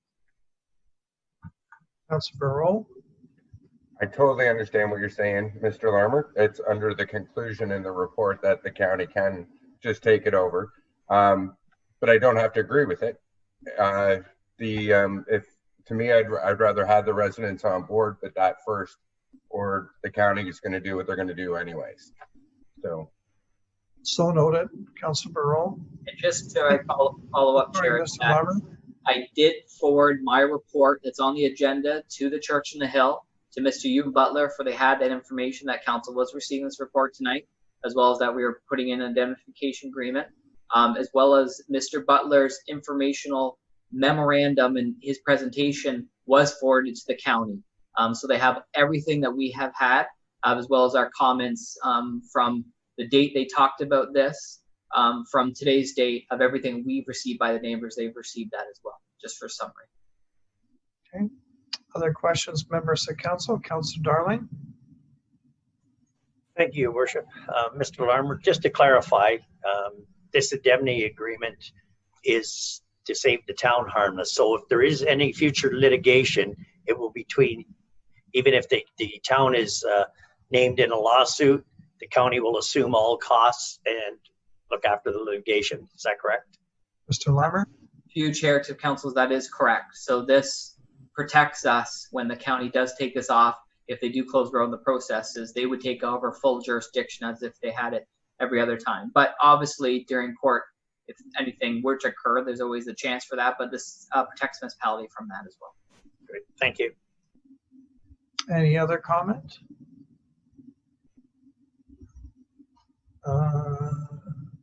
Councilor Barrow. Okay, for a question of clarity then. So if the county does come in under section 52 of the Municipal Act and they assume that road, are we still liable for that road, or would that then the county be, if somebody was getting sued, it would be a county road if they took it over? Mr. Larmer. So the county would be fully responsible for that highway when they assume it. It'd be just like it was their jurisdiction, kind of like Elgin Street or other number of other county highways. Right. So whether we sign or agree to this indemnity or not, if we were to get sued, or somebody was to have a lawsuit on Courthouse Road after they took it over, it wouldn't have anything to do with us other than we could be named in it. Mr. Larmer. And just to start off, the answer is that I'm not a lawyer and I cannot provide legal advice, nor do I have any credentials for that. But you're right, the summary that it would be all within the county because it's their network and their roadway. Thank you. Okay, any other question of clarification? Seeing none, I believe I called a seconder, did I not, on this? Mr. Larmer? Can you remind me? Thought I did. That was Councilor Burkett. Burkett. Okay, all those in favor? Against? Carried. We're off to Planning and Development Services. Councilor Beatty. Thank you, Your Worship. The first item on the agenda is a memo from Planner 1 of Heritage regarding an application for the approval of a draft plan subdivision for 377 William Street in Cobourg, and this is for R.W. Brunson Inc., Joshany Homes. And the action recommended is that council receive the application of a draft plan subdivision for 377 William Street and refer the application to the Planning Department for a report. And further, that the notice requirements of the Planning Act, RSO 1990, as amended, and the municipality be implemented, including the scheduling of a statutory public meeting. Questions of clarification? I have one, if I may, through you, Madam Chair, to you or to Mr. McGlashan. I believe through all the phasing, we've gone back through our regular planning dates. And if that is correct, can you just tell the public when we can maybe expect that statutory meeting based on our former regulations that were in place, either you or Mr. McGlashan? Sure, I'll ask the director to comment on that as he is in the best position to do so. If I may, Your Worship, just to extend on that, I was also going to ask the director, I believe this is one of our first few public meetings that will be coming through with the Planning Act during COVID and still in virtual meetings. So not to take away from your question, Your Worship, but while the director is Mr. McGlashan, while you're speaking, if you can maybe just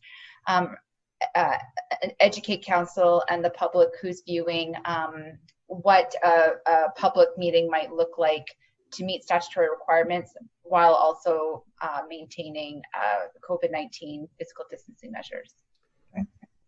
Yes, through you, Madam Chair. In response to the mayor, in terms of moving forward, obviously, as the mayor has indicated, this suspension of Planning Act timelines has been just recently lifted by the province just last week. So prior to that, Mr. Larmer and myself and other staff were investigating alternatives as to how we hold open houses and statutory public meetings. And this also applied to our community improvement plan for affordable housing, because that also would be subject to similar requirements. So yes, the current plan is that as part of draft plans of subdivision and larger applications is that we would have the developer convene their own private open house via Zoom at this point in time within the next, I'd say, month and a half. And then following which there would be a public meeting likely in September, a statutory public meeting. I'm just throwing out some guesstimates. We don't have that nailed down as of yet. However, the applicant in this case has erected the sign for the draft plan of subdivision on the frontage of the property, outlining some basic information on the proposal.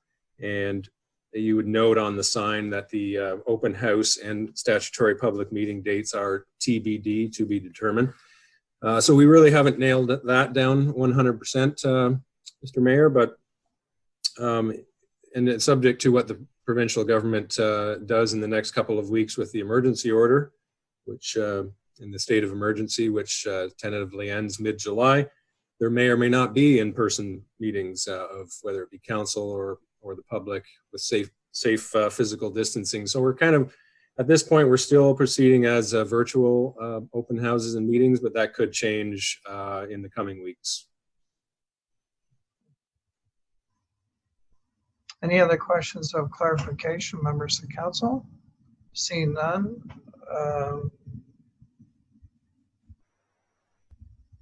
Sorry, Mr. Lambert, did I call for a seconder?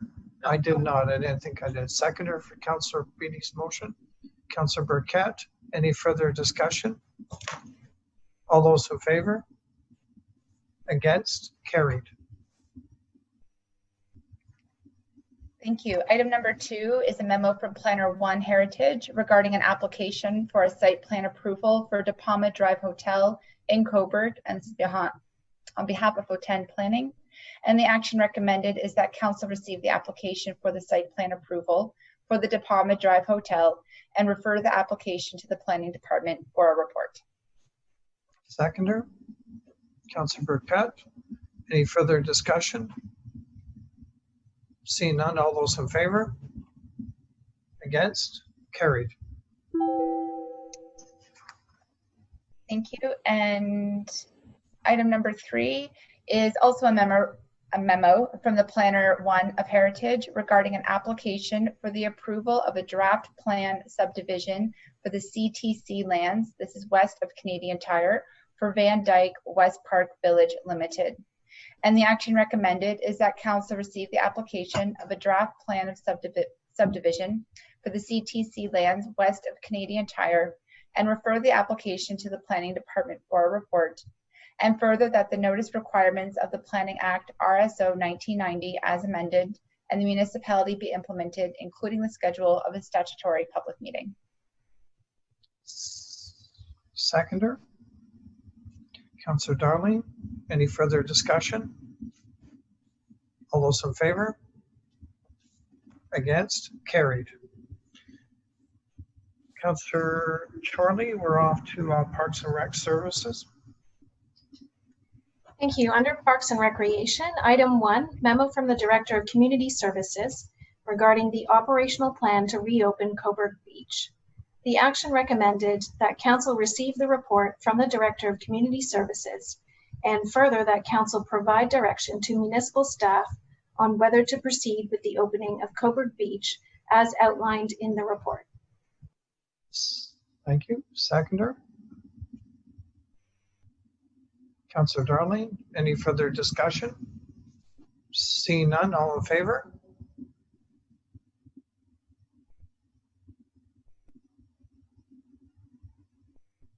Seems to be confusion. Let me repeat that. I believe I had a seconder. I asked, is there any further discussion? Can we go back to the motion, please? Yes, please. For clarification. By all means, Councillor Charlie, could I have you read that once more, please?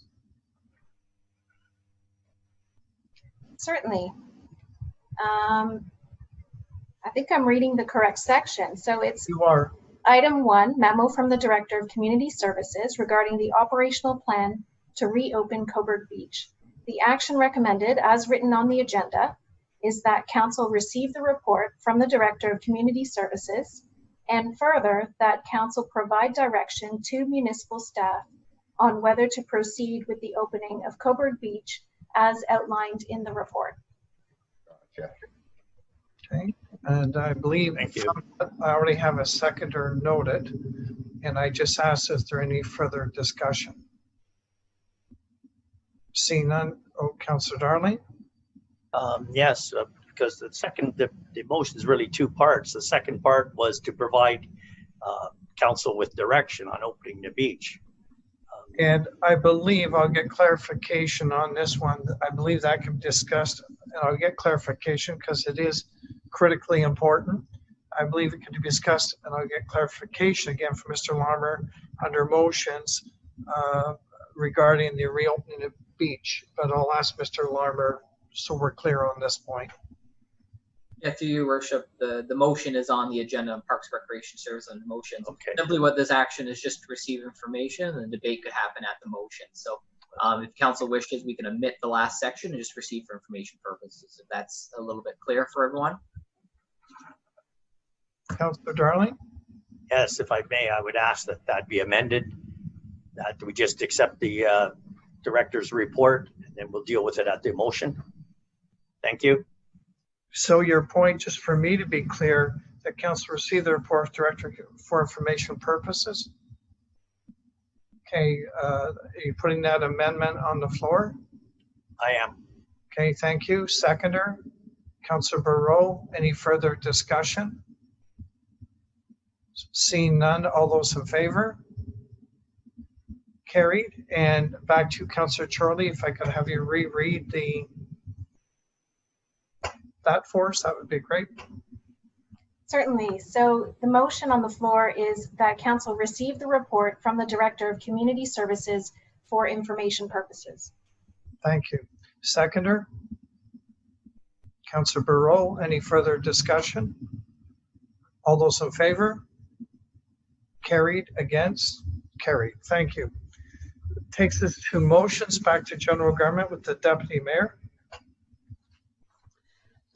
Thank you, Your Worship. A motion from the Committee of the Whole regarding the increase of the, oh, hang on a second. Motion from the Committee of the Whole regarding the radio frequency water meter replacement program in the town of Cobourg. It's moved by myself. I need a seconder. Whereas the Committee of the Whole meeting on June 22nd, 2020, Municipal Council considered correspondence from Derek Paul, President and CEO of Lakefront Utility Services, Inc., Lucy, regarding the radio frequency water meter replacement program. Now therefore be it resolved that Council approve Wtaerworks to borrow the amount of $2.3 million for the completion of the water radio frequency meter changeout renewal project for both the 4,000 remaining residential and the 309 commercial customer water meters, and to establish an advanced metering infrastructure AMI network for effective and efficient meter reading and savings. Once you get a seconder, Your Worship, I will be asking for a recorded vote on this motion as I am against it. Thank you. Okay, thank you. Seconder, Councillor Darling, and any further discussion before we involve Mr. Larmer in the recorded vote? Councillor Darling. Thank you, Your Worship. I have a few more comments in regard to this report, and I've been doing some more research on it. And I've noticed on item C of Mr. Paul's report, he comments that there's a 114,000 plus compounded annually accurate additional revenues. Now those are the additional revenues in water. So I did a little math as I was thinking about it, because on item F, it says improved cash flows for both Wtaerworks and wastewater. So assuming these, with the assumption in the report is that the current water meters are less than efficient and there's some good savings to be made there. So he's speculating 114,000 in savings. So I took that 114,000 and divided by the current rate of water at $1.37 per cubic meter. And that turns out to be about 83,000 cubic meters of water that is not getting billed for if the assumptions are correct. But not only with the water not being billed for is the sewage side of it. So if you take that same 83,000 cubic meters of water that is going down the sewage, which our sewer rates are at $1.54 per cubic meter, equals $127,820 a year in sewer rates that we are not getting because these meters are faulty. So that, and over the 4-year period, if we wait 4 years to replace the meters, $127,820 times 4 years comes out to approximately $511,280 in additional sewer rates that could be gained by the municipality replacing these meters at this time. So I think the report in itself, with the savings and everything else, I'm a little disappointed that these figures weren't in the additional report, but the report was due to the water side. The sewer side is a separate entity, but I think those figures, again, help justify the rationale for making this borrow. Thank you. Okay, thank you for your comment. Any other comments or clarification? Deputy Mayor? Thank you, Your Worship. As you recall, last week I put forward a motion that was defeated with regard to this item. And I wasn't asking for 4 years. I was asking for 1 year so that Lucy could continue as they were to replace the 1,000 meters as they have done. My sole reasoning for that, certainly as budget chief, I always look for ways of increasing revenues for the town. My sole reason for voting against this tonight and for putting that motion last week was to, I guess, offset any increases for at least a year that residents and commercial owners might see as a result of new meters. There still would be some new meters out of the 1,000 that would be replaced, but this community is going to be hurting for a while, and that was really the only reason. Any other time, I would be more than happy to support this because it does increase, or it's supposed to increase, revenues for the town. But if increasing revenues for the town means that water and sewer rates are going to go up, which they probably will, that is basically the reason for my concern and for the people that live here. So that's all I need to say. Okay, so stated, so noted. Any other comments of clarification? Councillor Darling? Yes, just to clarify on that, by stalling 1 year, we lose $193,000 in discounts. So I think this far outweighs the fact of delaying 1 year. Thank you. Okay. I can only say from my own, I had a very old meter that was almost non-functioning. I came home one day, obviously got noticed to be replaced. I can tell you it's very efficient. It gives me a lot of readings as a homeowner. Certainly alerts me to any issues of leakage. And the good news, I do pay slightly more because it's an accurate meter. So if they work that way, I'm hoping per Councillor Darling's math, it should help not only Wtaerworks, but indirectly the town of Cobourg. Any other points of clarification? Back to you, Mr. Lambert, for the recorded vote.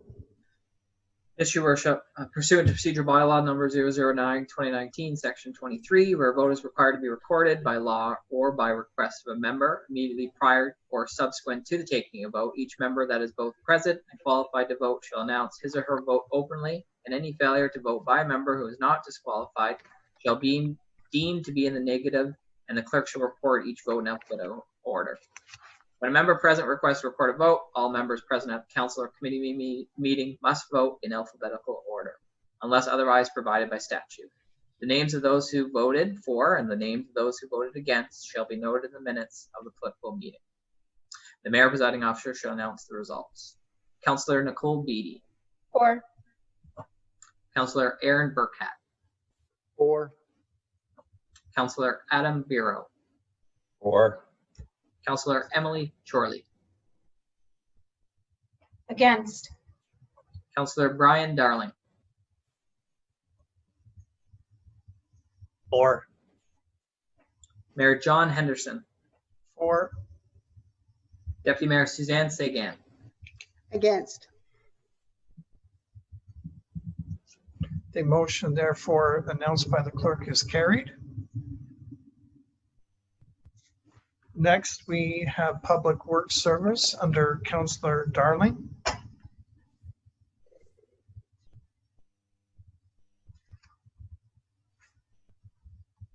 Thank you, Worship. Motion from the Committee of the Whole regarding the increase of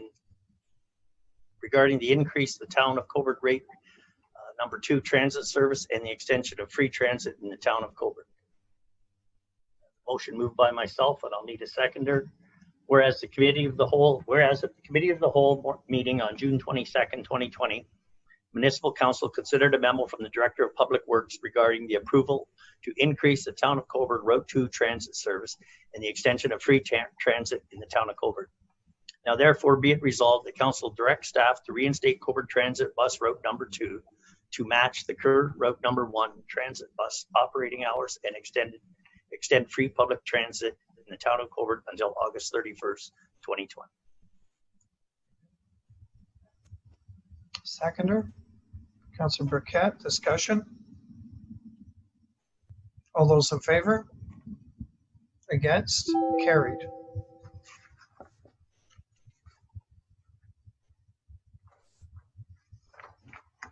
And we're off to Parks and Rec with, yes, Parks and Rec, thank you. Motion with Councillor Emily Chorley. Thank you. So item 1 is motion from the Committee of the Whole on the reopening of the Victoria Park Beach, Cobourg. Moved by myself, and I'll need a seconder.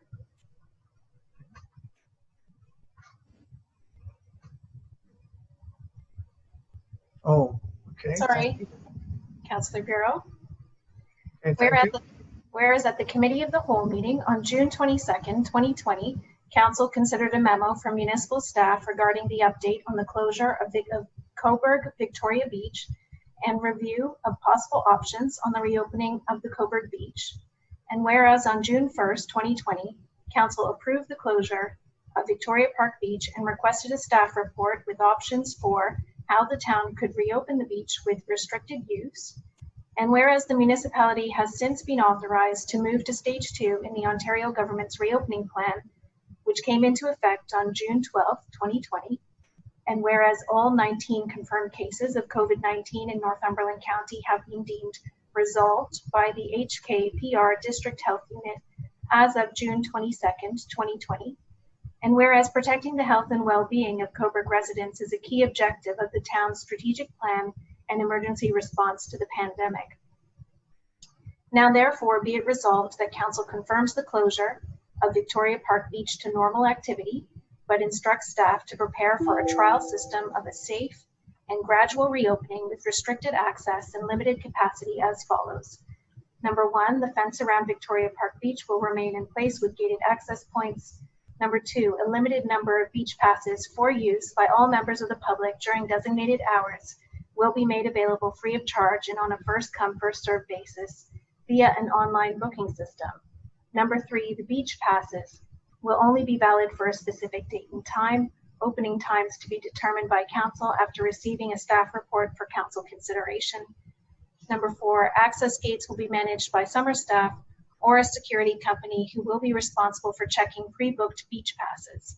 Number 5, a changeover period between time slots will allow for a smooth transition and rigorous sanitizing of hard surfaces. Number 6, the number of beach passes made available will be determined based on physical distancing requirements and in consultation with the town's emergency planner and the HKPR district health unit. Number 7, outside of council approved hours for the use of beach passes, public access to the beach will be strictly prohibited. Number 8, the appropriate number of lifeguards will be hired for the rest of the summer season to reflect operating hours. Number 9, beach pass applicants must also answer health screening questions and agree to abide by physical distancing rules and provincial emergency orders. Number 10, the accessible beach mat will be installed with one entry gate being an accessible entrance.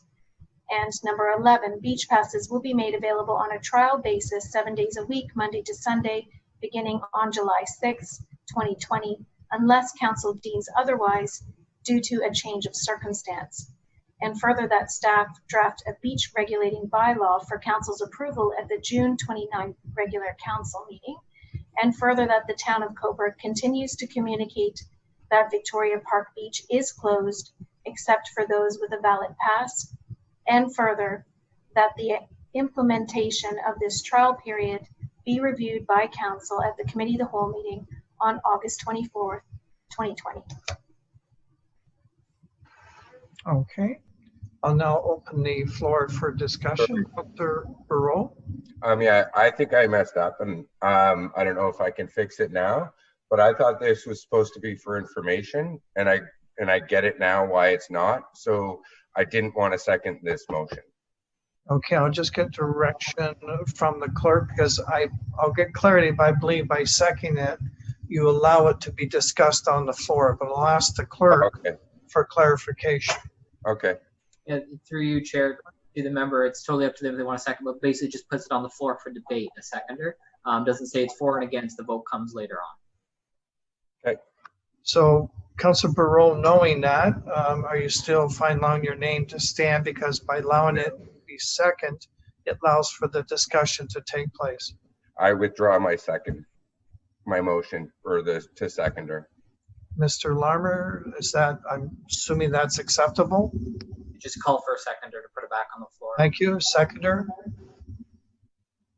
Thank you, Councilor Beatty. We now have the motion read. We have a seconder. I'm now opening it up for discussion. Councilor Darling? Thank you, Worship. We did a lot of discussion last week on this, and I was comfortable with this discussion in the fact that we did our due diligence. We had to take a look at it. Stage 2 was beginning in a lot of the province, and beaches were opening. We did have some of our citizens contacted that they wanted the beach open. I was not comfortable with the July 6th opening date. I was going to make an amendment this week to move that date forward. But with what I've seen on the news and the comments we've had, what I've seen with other beaches and whatnot, I cannot support this. I think council did make the right decision to close the beach August 31st. After receiving the report from staff on the costs, and to me it is a nightmare, a logistical nightmare to try to open the beach and control everything. I think it's best to keep the beach closed till August 31st and take a look at it. And then the summer will be over. This COVID thing is not going away anytime fast. I think we're all well aware of that. So I am prepared to make an amendment at this time that the Cobourg Beach remains closed until August 31st. Okay. Seconder, Councilor Barreau. Discussion on what's before us from Councilor Darling. Back to you, Councilor Barreau. Yes, I agree. Last week we did a really good conversation, except there's no way that I think that should happen either. It's too costly. It's putting our citizens at risk, And a lot of questions I got is keep it open for the locals, keep it open for the locals. Well, we would still have to man those gates to find out who is local and who is not. And I, for one, am not willing to put anybody at risk to do that.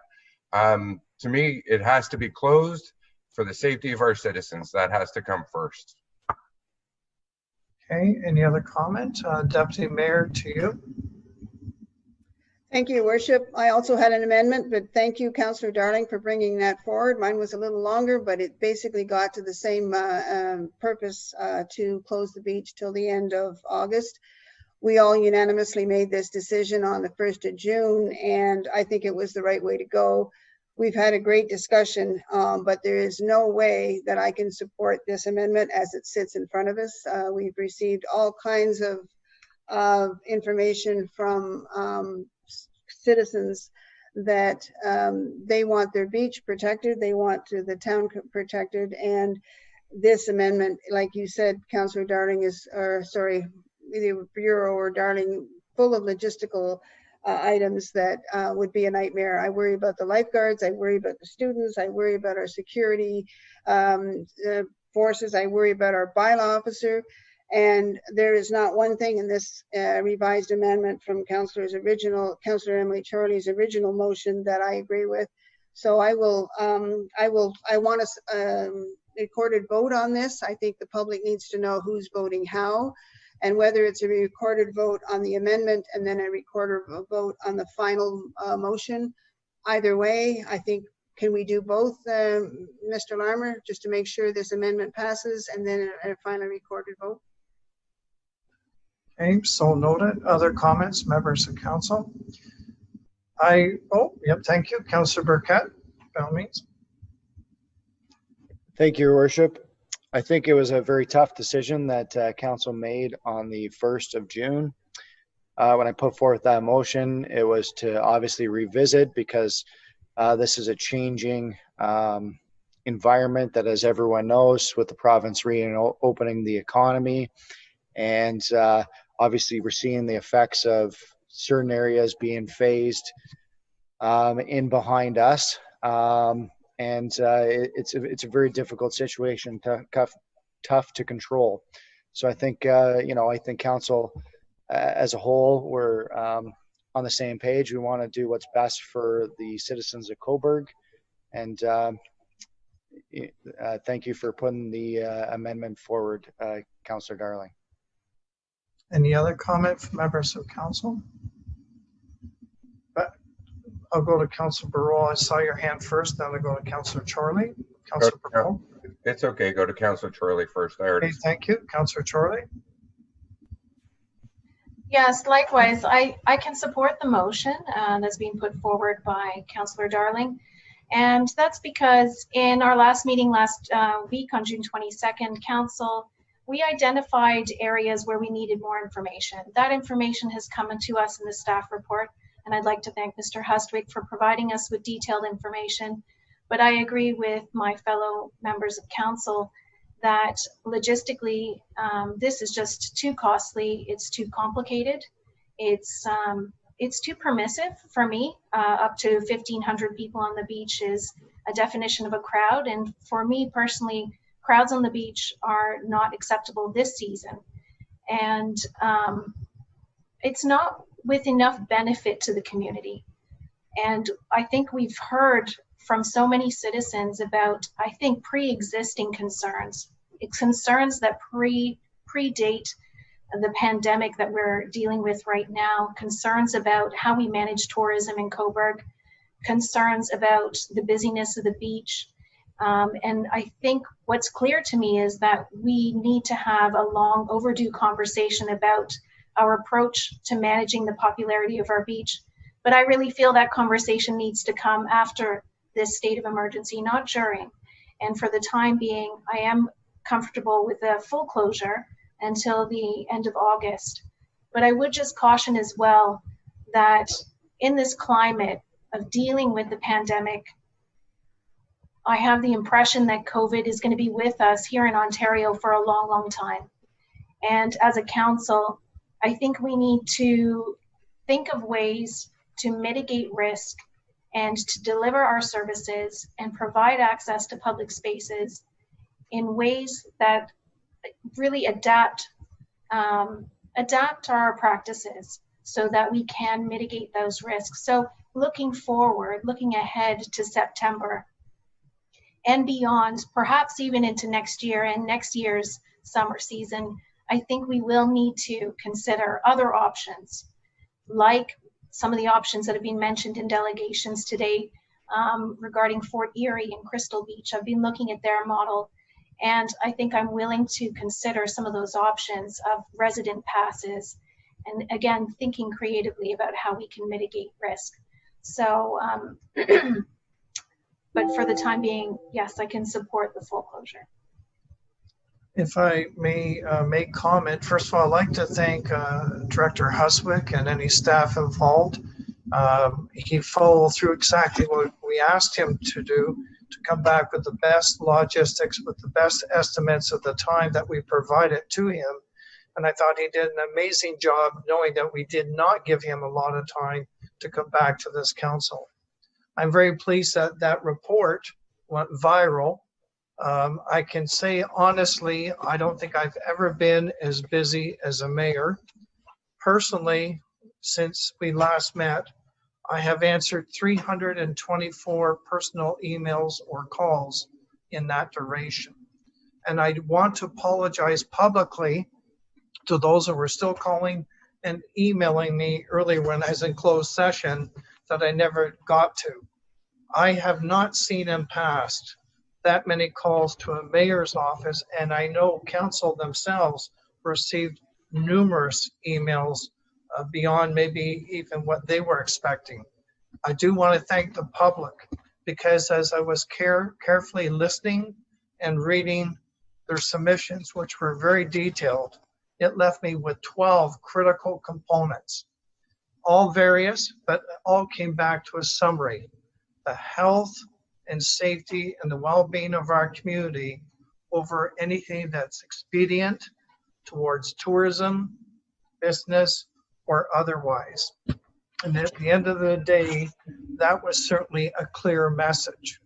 When I added up all the calls versus those who were hoping to have a modified system as originally proposed in the original motion, or those who wanted to open the beach, that percentage for me that I received personally added up to 20%. However, I had 80% tell me, please close the beach for now.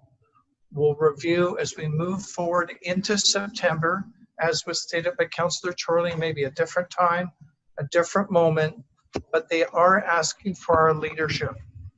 So I'm very pleased, Councillor Darling, that you put that amendment forward, because if no one did, I certainly would be doing such based on listening to the citizens and individuals and organizations within our community. So is there any other comment before we go back to, I'll have Councillor Darling read that once more so we're clear. Any other discussion? Councillor Darling, could I have you read it once more? Yes, my amendment is that we keep the Cobourg Beach closed until August 31st. Seconder? Deputy Mayor, any further discussion? All those in favor? Against? Carried. Back to you, Councillor Chorley.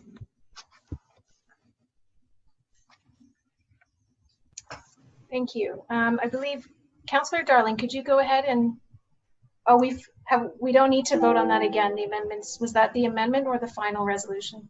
The Can I get amendment? Yeah, you need the final resolution. Okay. Yes. If I may, Deputy Mayor asked for a recorded vote. Is that Yes. still? It does. Thank you.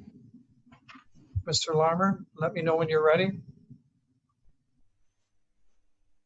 So we just need, can you remind me of who the mover and seconder is for the main motion? Yes, so mover would, mover, Councillor Chorley, and seconder, was it Deputy Mayor?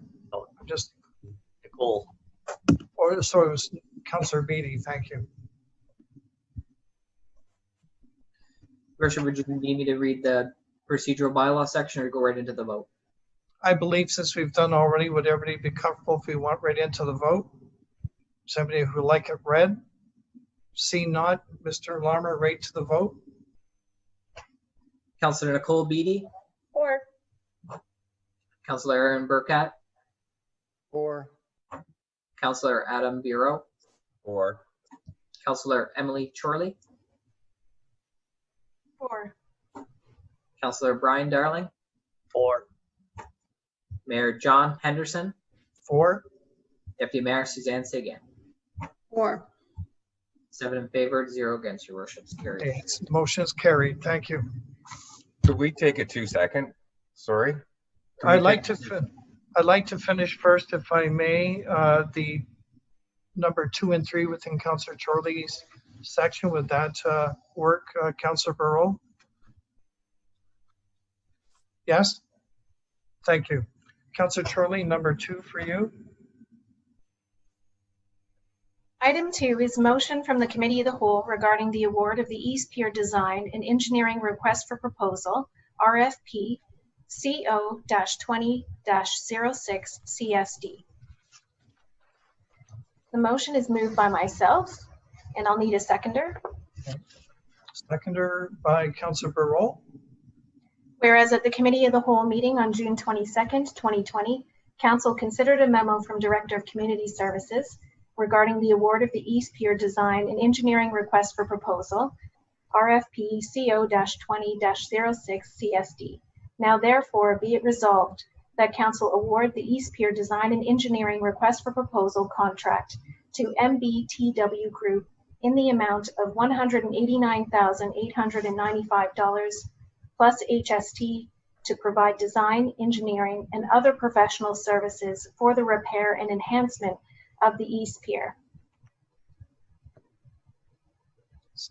Discussion?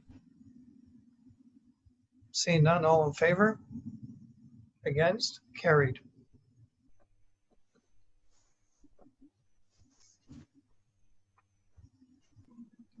So item 3 is motion from the Committee of the Whole regarding an equity and inclusion policy for the town of Cobourg. Moved by myself, and I'll need a seconder. Seconder, Councillor Burrow. Whereas at the Committee of the Whole meeting on June 22nd, 2020, Council considered a notice of motion from Councillor Emily Chorley and Councillor Adam Bureau regarding an equity and inclusion policy for the town of Cobourg. And whereas the Black Lives Matter movement has highlighted the need for a reaffirmed commitment to confronting racism and removing systemic barriers to equality. And whereas fostering an inclusive and welcoming community is a key tenet of the town of Cobourg's annual Pride Month, and whereas municipal government can play a leading role in helping to achieve gender equality. Now therefore be it resolved that Council instructs staff to draft an equity and inclusion policy, and further that the policy specifically address the inclusion of Black, Indigenous, and people of color, women, people with disabilities, newcomers to Canada, the lesbian, gay, bisexual, trans, queer, two-spirit, intersex, and asexual peoples, as well as those who identify as pansexual, questioning, non-binary, and other gender and sexual minorities, and other visible minorities. And further, that the policy draws upon resources such as Advancing Equity Inclusion, a guide for municipalities, and FCM's Diverse Voices Toolkit. And further, that the policy includes annual commitments to equity and inclusion training for Town of Cobourg staff, volunteers, and members of council, engagement of citizens and advisory committees, and communications on progress. And further, that council directs staff to form an ad hoc committee or a suitable alternative with the terms of reference or terms of engagement consisting of citizen members from these diverse minority populations in order to provide input on the development of the equity and inclusion policy due back to council on August 24th, 2020.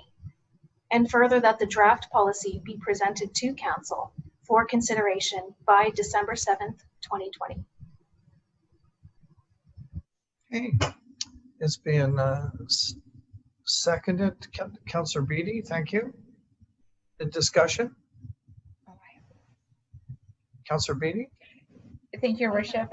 Just a slight notice of motion to amend.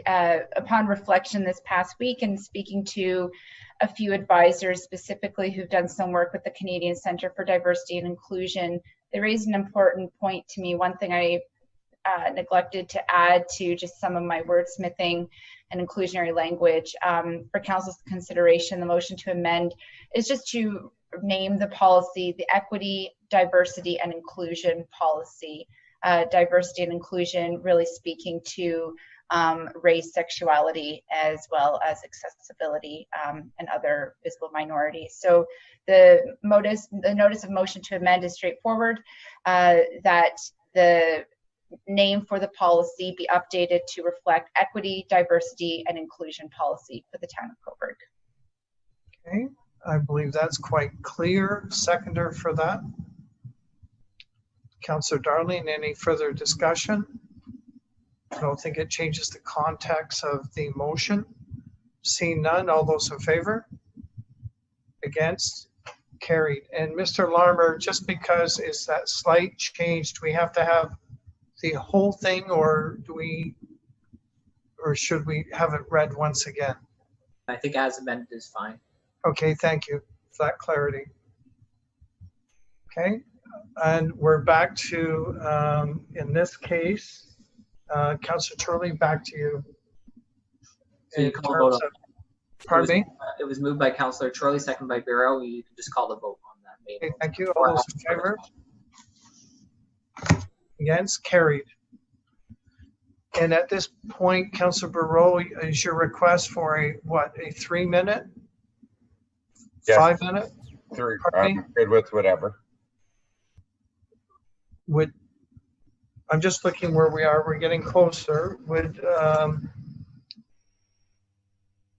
3 minutes is fine with me. I just have to. A 3-minute recess. Seconder? Deputy Mayor, all in favor? We'll see everybody back in 3 minutes.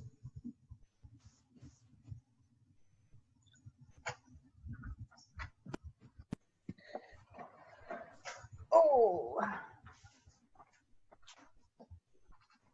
Oh.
Are we calling that supper, Brent?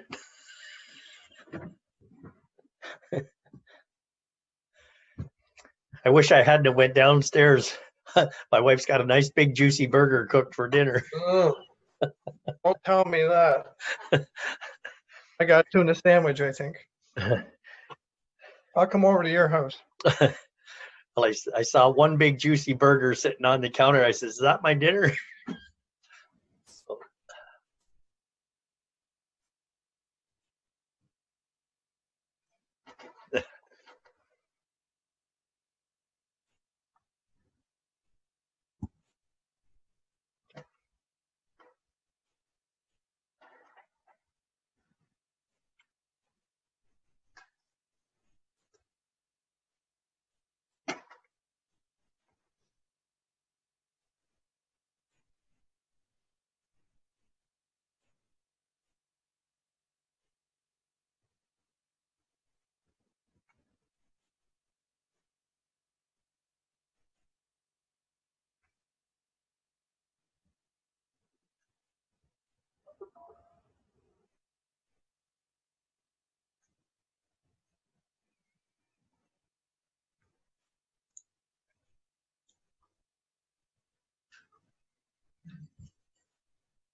You ready, Your Worship? We're okay, thank you. All right, Mr. Lambert, thank you. We're off to Arts, Culture, and Tourism Services with Councillor Barreau.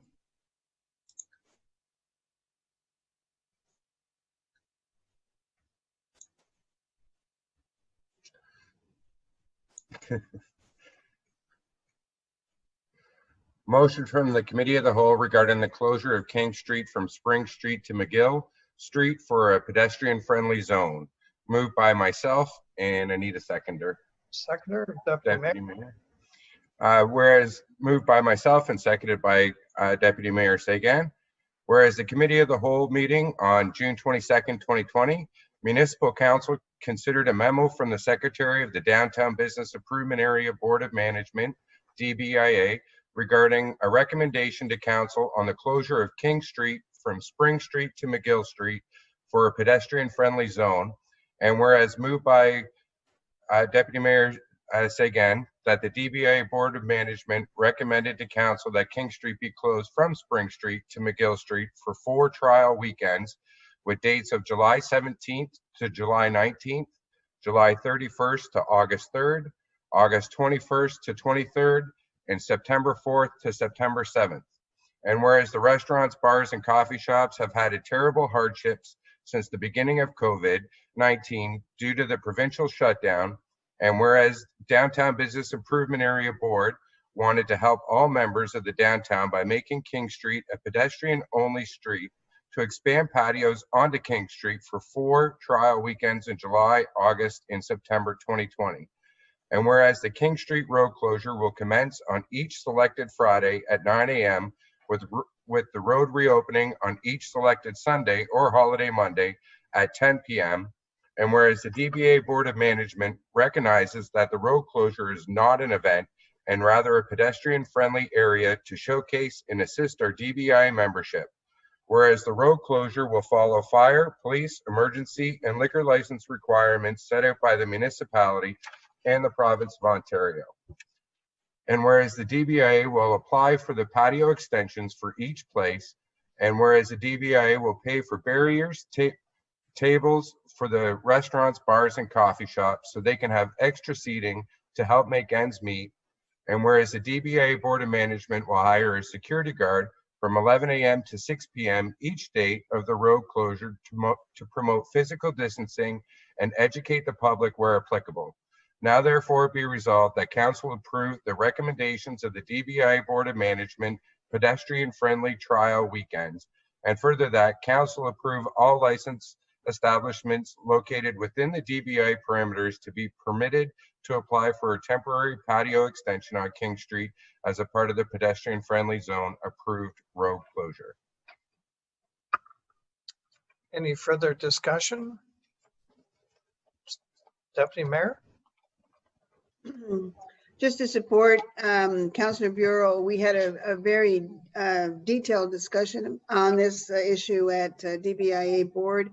And the members really are in favor of this because it will hopefully get them increasing their revenues. It's been a tough 3 or 4 months. So appreciate council bringing this forward, and I'm hoping for a good positive vote so that we can go forward with that first weekend, which would be the July 17th. So the members are really looking forward to trying out this, and other communities have as well.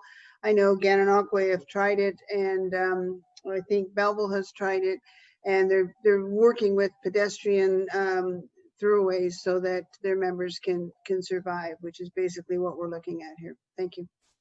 Okay, thank you for those comments. Any other clarification, discussion? Seeing none, I'll call the vote. All those in favor? Against? Carried. We're off to bylaws. That's back to you, Deputy Mayor, under General Government.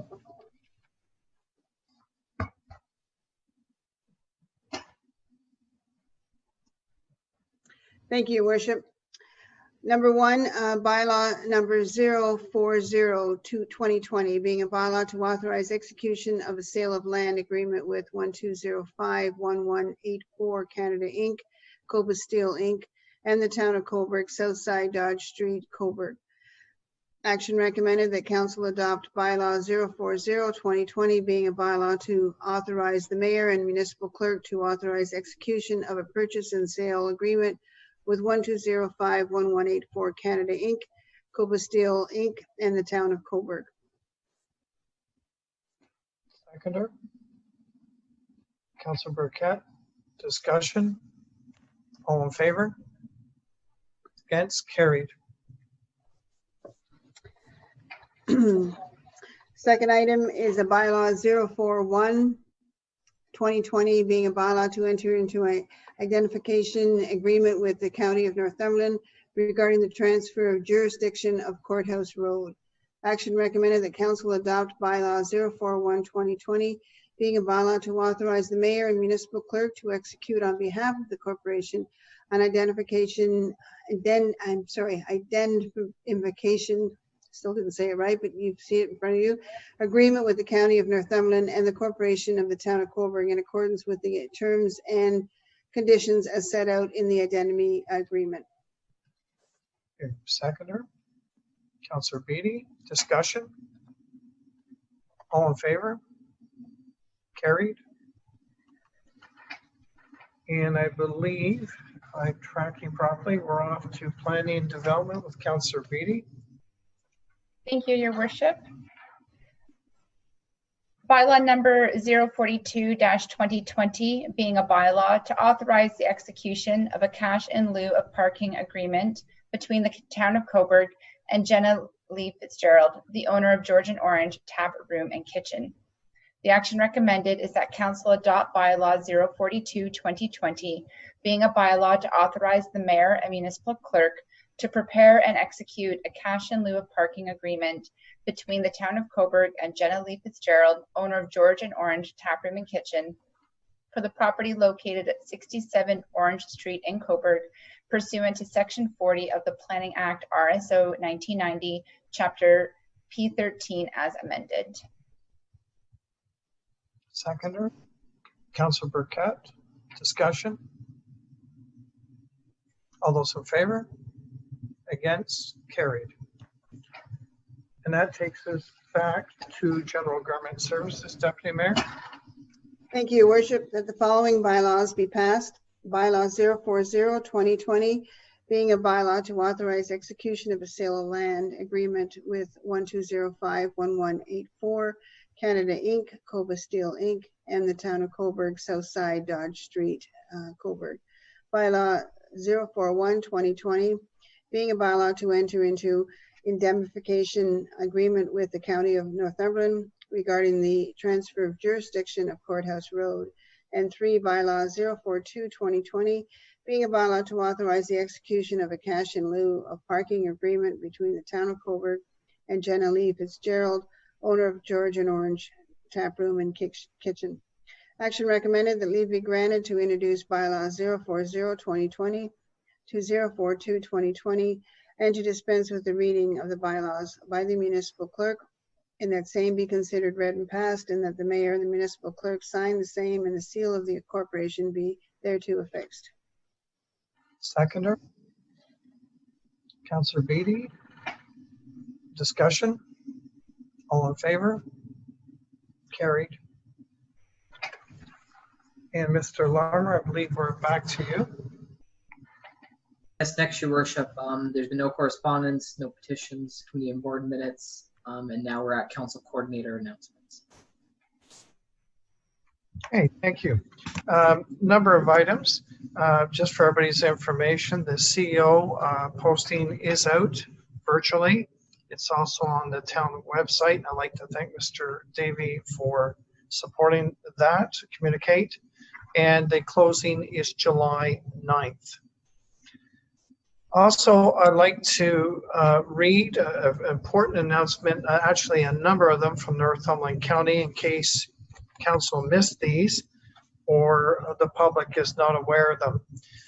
Northumberland County approved the Golden Plow Lodge and what we call the Northumberland County Archive and Museum at a total of $96,770,321 over a 25-year debenture. And the hope is that the project will be built by 2022 and will proceed accordingly. If any one of you have not read the full details, I'm happy to supply that to you if it's of interest. Very much so on the sustainability growth plan, the county also passed another motion. I won't read the whole motion to you, it's too lengthy, but through AMO and through the province, there is work on hand to move waste management to full producer responsibility within the province of Ontario. So the motion basically reads that the County of Northumberland would like to do the transition of their Blue Box program to what's known as full producer responsibility by January 1st, 2023. As part of this, the county made the decision to put up the material recovery facility, which is in the township of Cranby, for sale at an approximately, or for sale, and with an approximate saving to the county of $2.97 million annually. The county, however, is hoping to be the provider for the collection service with the full producer, whoever that may be, decided by 2023, and they're hoping to create a mutual agreement, a service agreement, if they can come to commercial terms. This will be investigated further. This motion was forwarded to AMO. AMO's asked all municipalities to indicate what their intent is, and they asked for that by, I believe, June 30th. And it's also been forwarded to the Ontario Ministry of the Environment, Conservation and Parks. So again, there will be a lot of movement on this between now and 2023. Ultimately, the province has set a date, I believe, of January 1st, 2025 to have everything fully operational in the province of Ontario, but what we would deem or we would call full producer responsibilities. The county also had a session with a number of individuals, and they will be looking at a unified filming policy and procedure for the county. They're just starting to have those discussions on what that may look like. And when that is drafted, I will certainly ensure that it's sent to our council for your attention. Likewise, the county held an open public meeting on development charges, and those development charges are now coming forward to county council on July 22nd for approval. So again, if that's of interest for you, then I would encourage, let me know. I'm happy to supply the information as provided. Likewise, I held a virtual meeting with MPP David Piccini. There were a number of people phoning in or online or virtually. I know it was our first one together, and I indicated to Mr. Piccini, I'm hoping to do more with him in the future. I felt it was a wonderful way to get input and dialogue from members of the community. I'd also like to thank town staff who've been working behind the scenes to create a virtual Canada Day. I don't know if you can see, but I do have my Canadian tie on for Canada Day. And on behalf of council, I wish to congratulate and thank everyone in our community and hope on July 1st, I know it will be different, but I hope you have a very special day. On July 8th, I will be continuing with municipal matters. It will start at 4 p.m. I'd also like to announce, because there's a slight delay, but our next committee of the whole meeting will be scheduled virtually for July 20th, followed by regular council on July 27th. I just received notice tonight. I'll send it out tomorrow. It just came in tonight. But the Lambert Pine Ridge District Health Unit has decided to open up their offices effective July 6th, now that they're prepared with all the logistics to address COVID and contingency plans. Again, I can only say it's been exceptionally busy for this council collectively with the issue of Victoria Beach. I do want to thank everybody who phoned any councillor or myself. It really took a community voice, and I believe this council has listened as per the motion tonight. I believe that ends my comments, Mr. Larmer, and now we're off to Deputy Mayor. Question, Mr. Mayor? Yes, by all means. Just to confirm on the committee of the whole and council 20th and 27th, are they going to be at 4 o'clock again, or are we staying with 6? I believe there's 6, but I'll allow Mr. Larmer to confirm. I believe we made that change way back in our procedures somewhere after Christmas, and I believe we indicated we would follow a regular schedule. But I'll ask Mr. Larmer to confirm that. Your Worship, the meeting schedule that was voted is 4 o'clock, not 6. Oh, they are 4? Right, yes. I will double check that. I stand corrected. I will double check that just to make sure that we did that.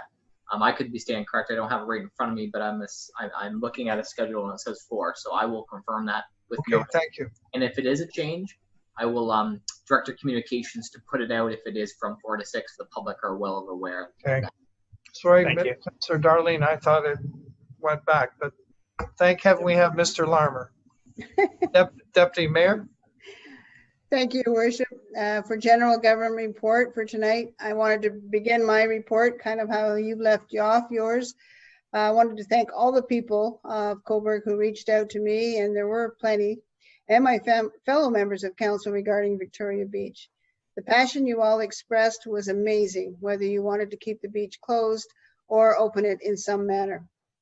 I am very pleased the decision to keep the beach closed was made tonight and to keep everyone safe until COVID-19 is no longer a health threat to the residents of Cobourg.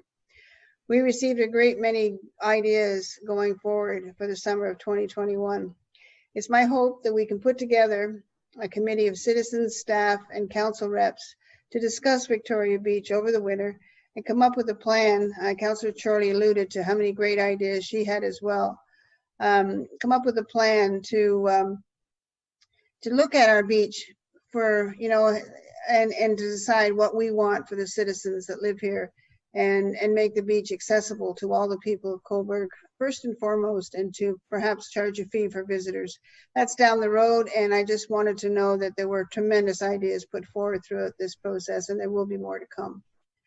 During the past couple weeks, I took part in St. Mary's grad parade and another grad parade for both CCI and St. Mary grads with Councillor Bureau.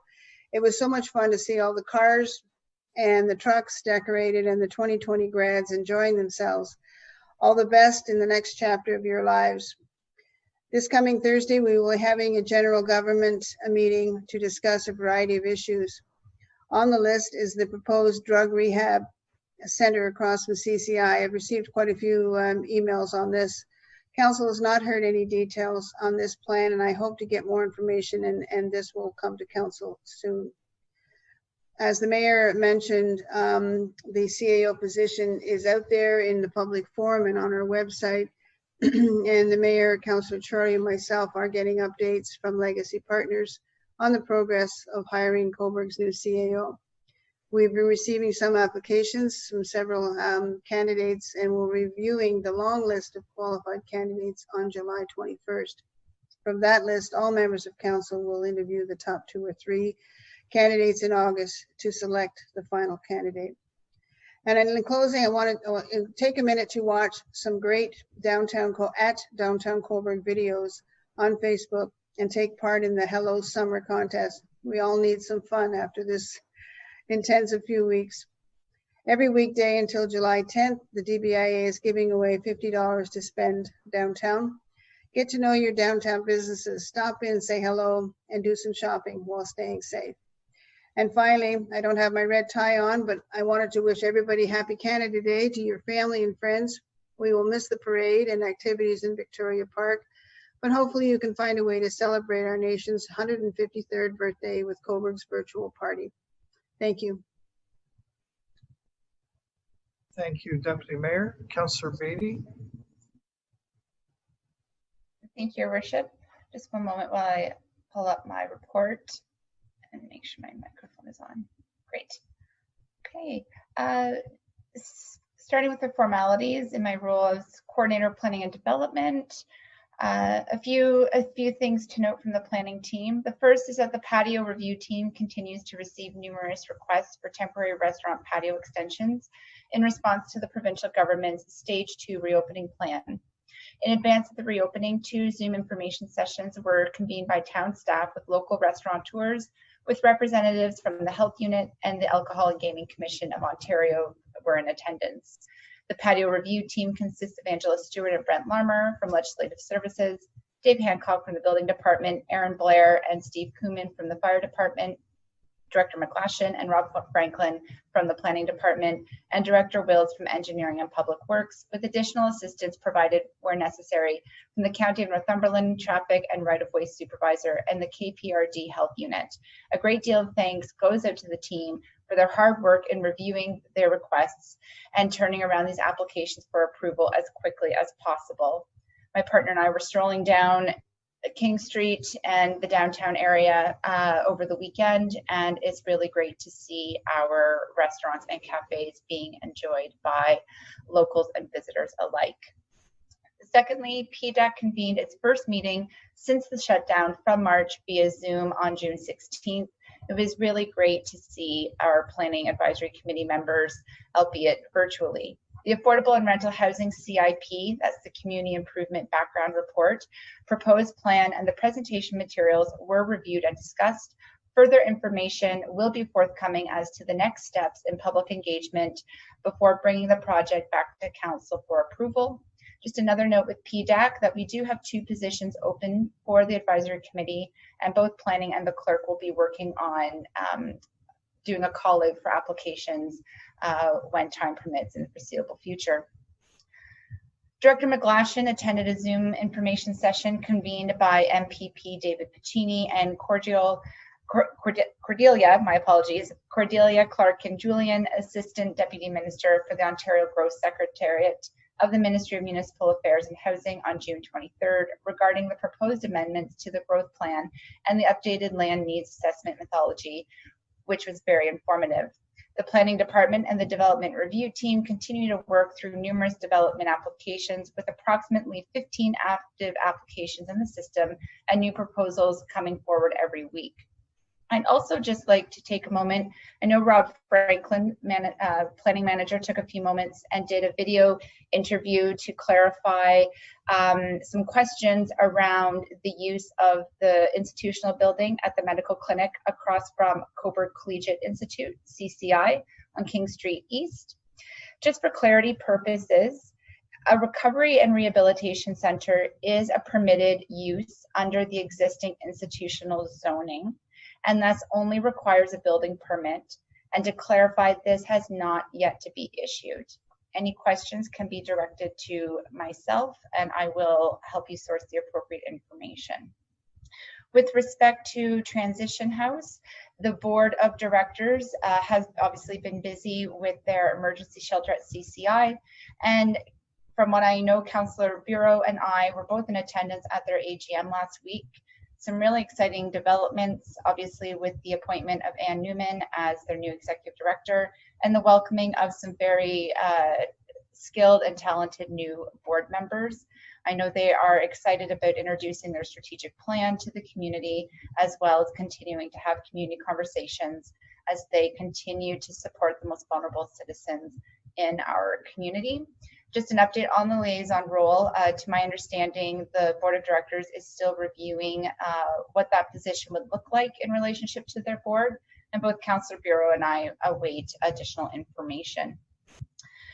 Just briefly, with regards to the beach, I'd actually like just to do a public thank you to my like-minded or fellow elected officials in Niagara Falls, Barrie, Innisfil, Sauble Beach, Grand Bend, and around Cornwall. I was able to reach out to several of these elected officials last week, in particular Mayor Jackson from Sauble Beach, who spent 2 hours with me late last Wednesday night, talking about the challenges that their communities are facing around their public beaches and the concerns amongst both their community, from businesses to visitors, and more importantly, local taxpayers. From what I've learned from this has given me a lot of creative thinking as to how we can look at future incentive programs for local citizens, how we can maximize possibly parking from visitors, how we can continue to facilitate meaningful business relationships to ensure community economic development is thriving in Cobourg, as well as we can continue to invest in the appropriate garbage collection and washroom facilities to accommodate the beachgoers that Cobourg welcomes to our community, including residents and visitors.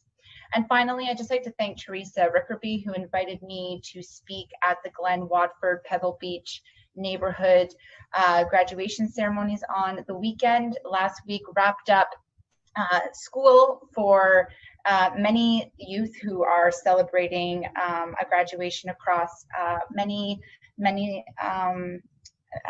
levels, and it was a very heartfelt celebration. And I know that this has been an exceptional year, and for a student to lose their graduation, I can't imagine, but it was amazing to see everyone come together, inclusive of a cap and gown and even a gown throwing ceremony. And if I may, he may not appreciate acknowledging him, but on behalf of council, I would like to wish a very special congratulations to Councillor Bureau, who he himself was celebrating a graduation this June as well. So Councillor Bureau, I definitely admire your commitment to your education. I'm sorry that you didn't get to celebrate with your peers, but I hope that council and staff can celebrate you when the time is right. So I wholeheartedly wish you a congratulations on your graduation. Thank you very much for the time. Thank you, Councillor Beatty. And we're off to Councillor Darling.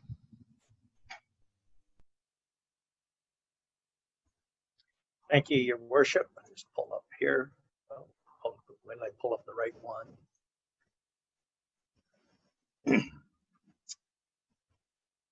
Again, I too would like to thank everybody regarding the correspondences for the beach. When I campaigned in my first term, I was adamant and stated that the public had to become more involved in decisions the town makes.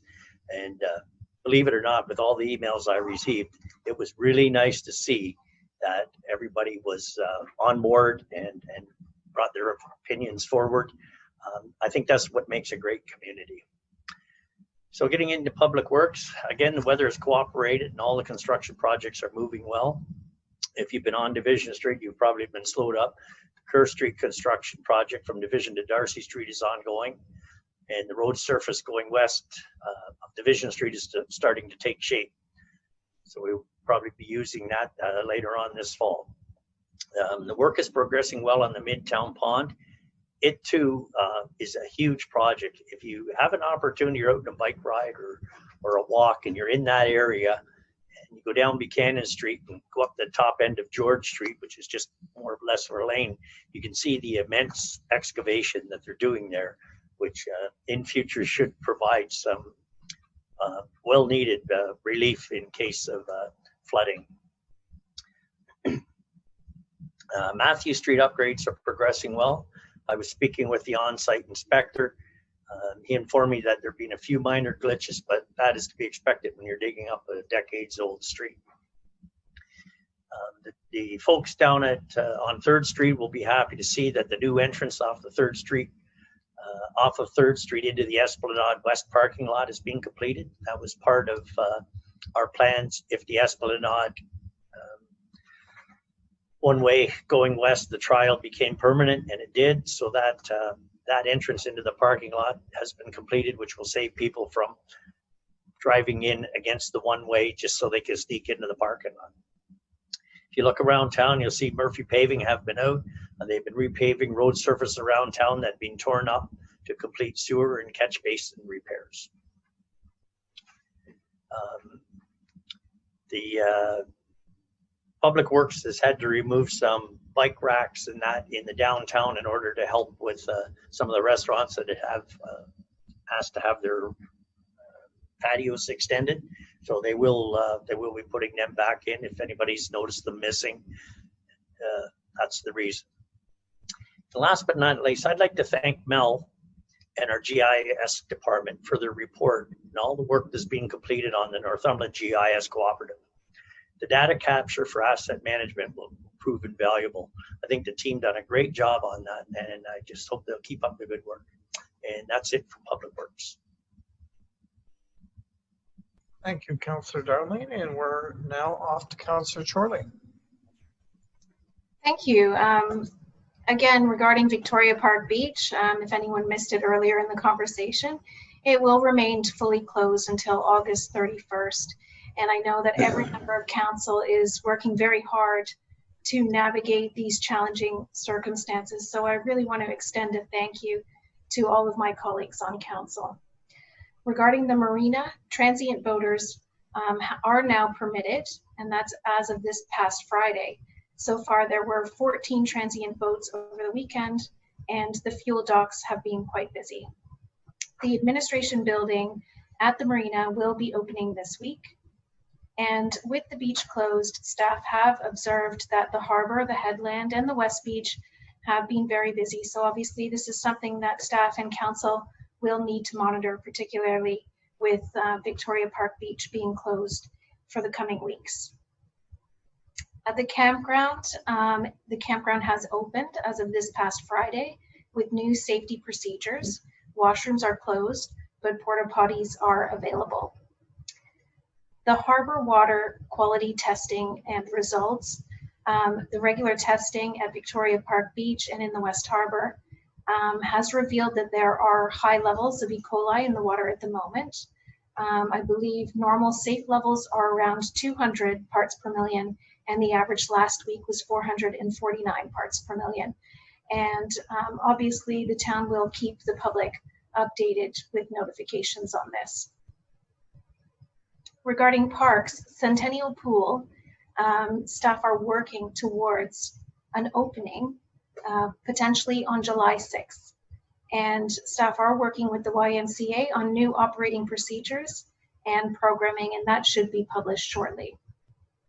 Regarding the splash pad, I've been informed that a decision by staff on opening will be made shortly, and this decision has been pending for several weeks. So I just want to say to the community, if you have any feedback on the opening of the splash pad, please feel free to email that to me, and I will certainly pass your feedback along. The new LED lights have been installed at Peter Delanty Park tennis courts. And in terms of recreation, there are several organizations, sports organizations in the community that have been looking to restart some of their activities, and they have been submitting to the town a back to play plan. And those plans are being reviewed and approved so that some of those sports organizations can resume some level of activity. The division is working with counterparts in the county and across the province to develop new operating procedures for the Cobourg Community Centre and its programs for when it opens eventually.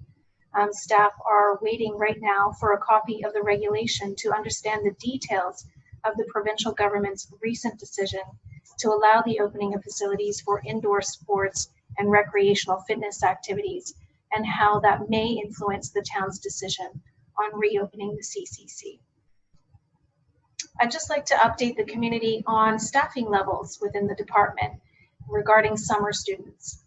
So for parks, on a normal staffing levels in a normal summer, there would be 17 summer students, and currently we have 5 summer students. So with this in mind, please be patient if there is any delay in grass cutting or maintenance in our parks. For the waterfront operations, that includes marina operations, the harbor, where there's garbage, grass cutting, painting, etc., and for the campground. In a normal year, there would be 14 summer students, and this year there are 14 summer students. For tourism, there would typically be 6 summer students, and this year, so far, there are no summer students that have been hired. And typically for the CCC summer camps, there would be 10 summer students hired. And again, this year so far, no summer students have been hired for that purpose. So out of a typical total of 47 summer students, currently there are 19. Regarding capital projects, electrical upgrades for the harbor and marina are progressing well, and they are in fact almost finished. I believe a hydro inspection will take place next week. Regarding the East Pier, the contract with MBTW for design and engineering of the East Pier was ratified tonight after last week's Committee of the Whole meeting. A revised timeline is currently being developed by the consultants, and they have already started reviewing materials. The first public consultation on the preliminary designs will likely take place before the end of the summer, although consultation under the pandemic may look quite different from previous public open houses. And obviously I will keep you updated in my coordinator updates going forward. And that's everything from Parks and Recreation. Hey, thank you, Councillor Chorley. Councillor Burkett. Question? Oh, sorry, question, Councillor Darling.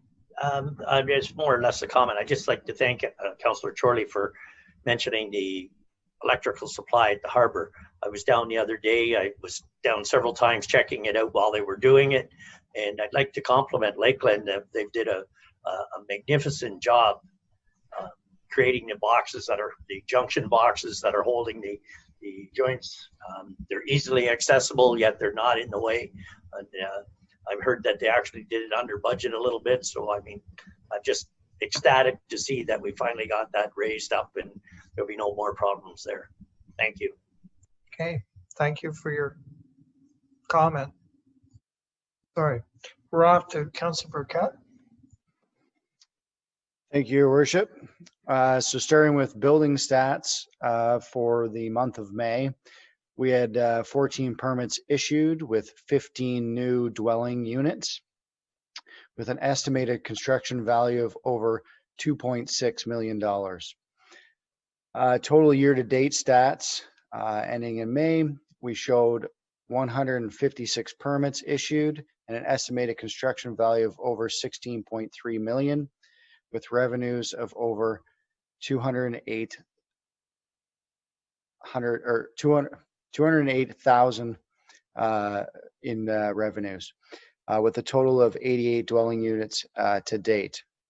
I'd just like to remind members of the public in regards to property standards that it's best to reach out to the municipal clerk or report through our website so we can go through the proper procedure, and to remind the public that The property owners have about 2 weeks to respond to the order once issued from the town.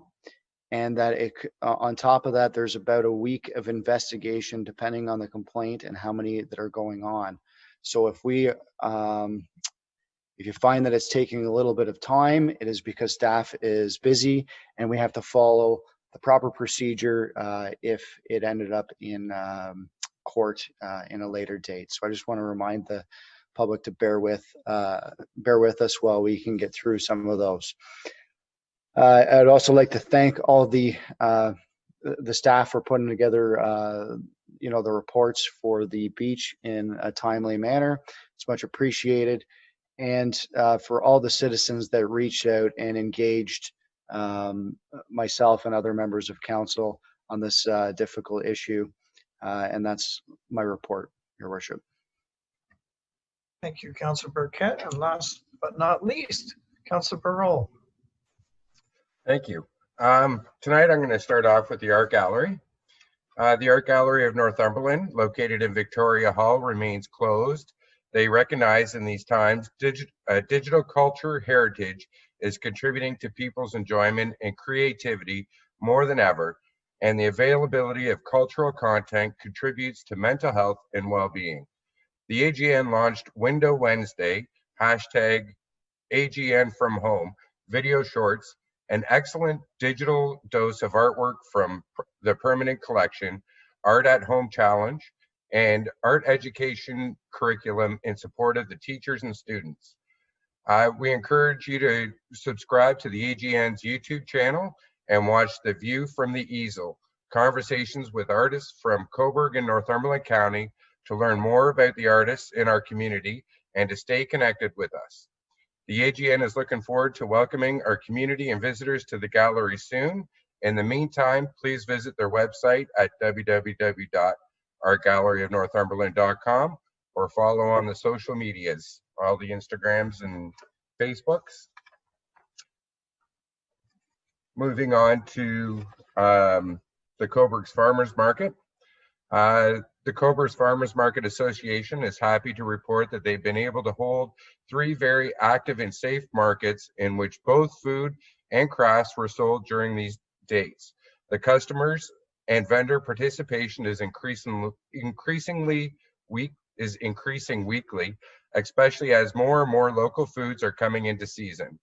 Although some customers are continuing to pre-order, the preference for direct on-site sales has been overwhelming. They are eager to get back to the Oval, and I know that it's in staff hands. And I do want to thank Angela Stewart and Mr. Brent Larmer for helping with them and guiding them through that, as well as the Cobourg Police and our municipal bylaw officer, because they've been helping and showing different ways on how to improve the market and making sure that everybody's having a safe and happy time at the market. So I do got to take my hats off for them. I know it is Saturday mornings, and soon they will be in the Oval, hopefully.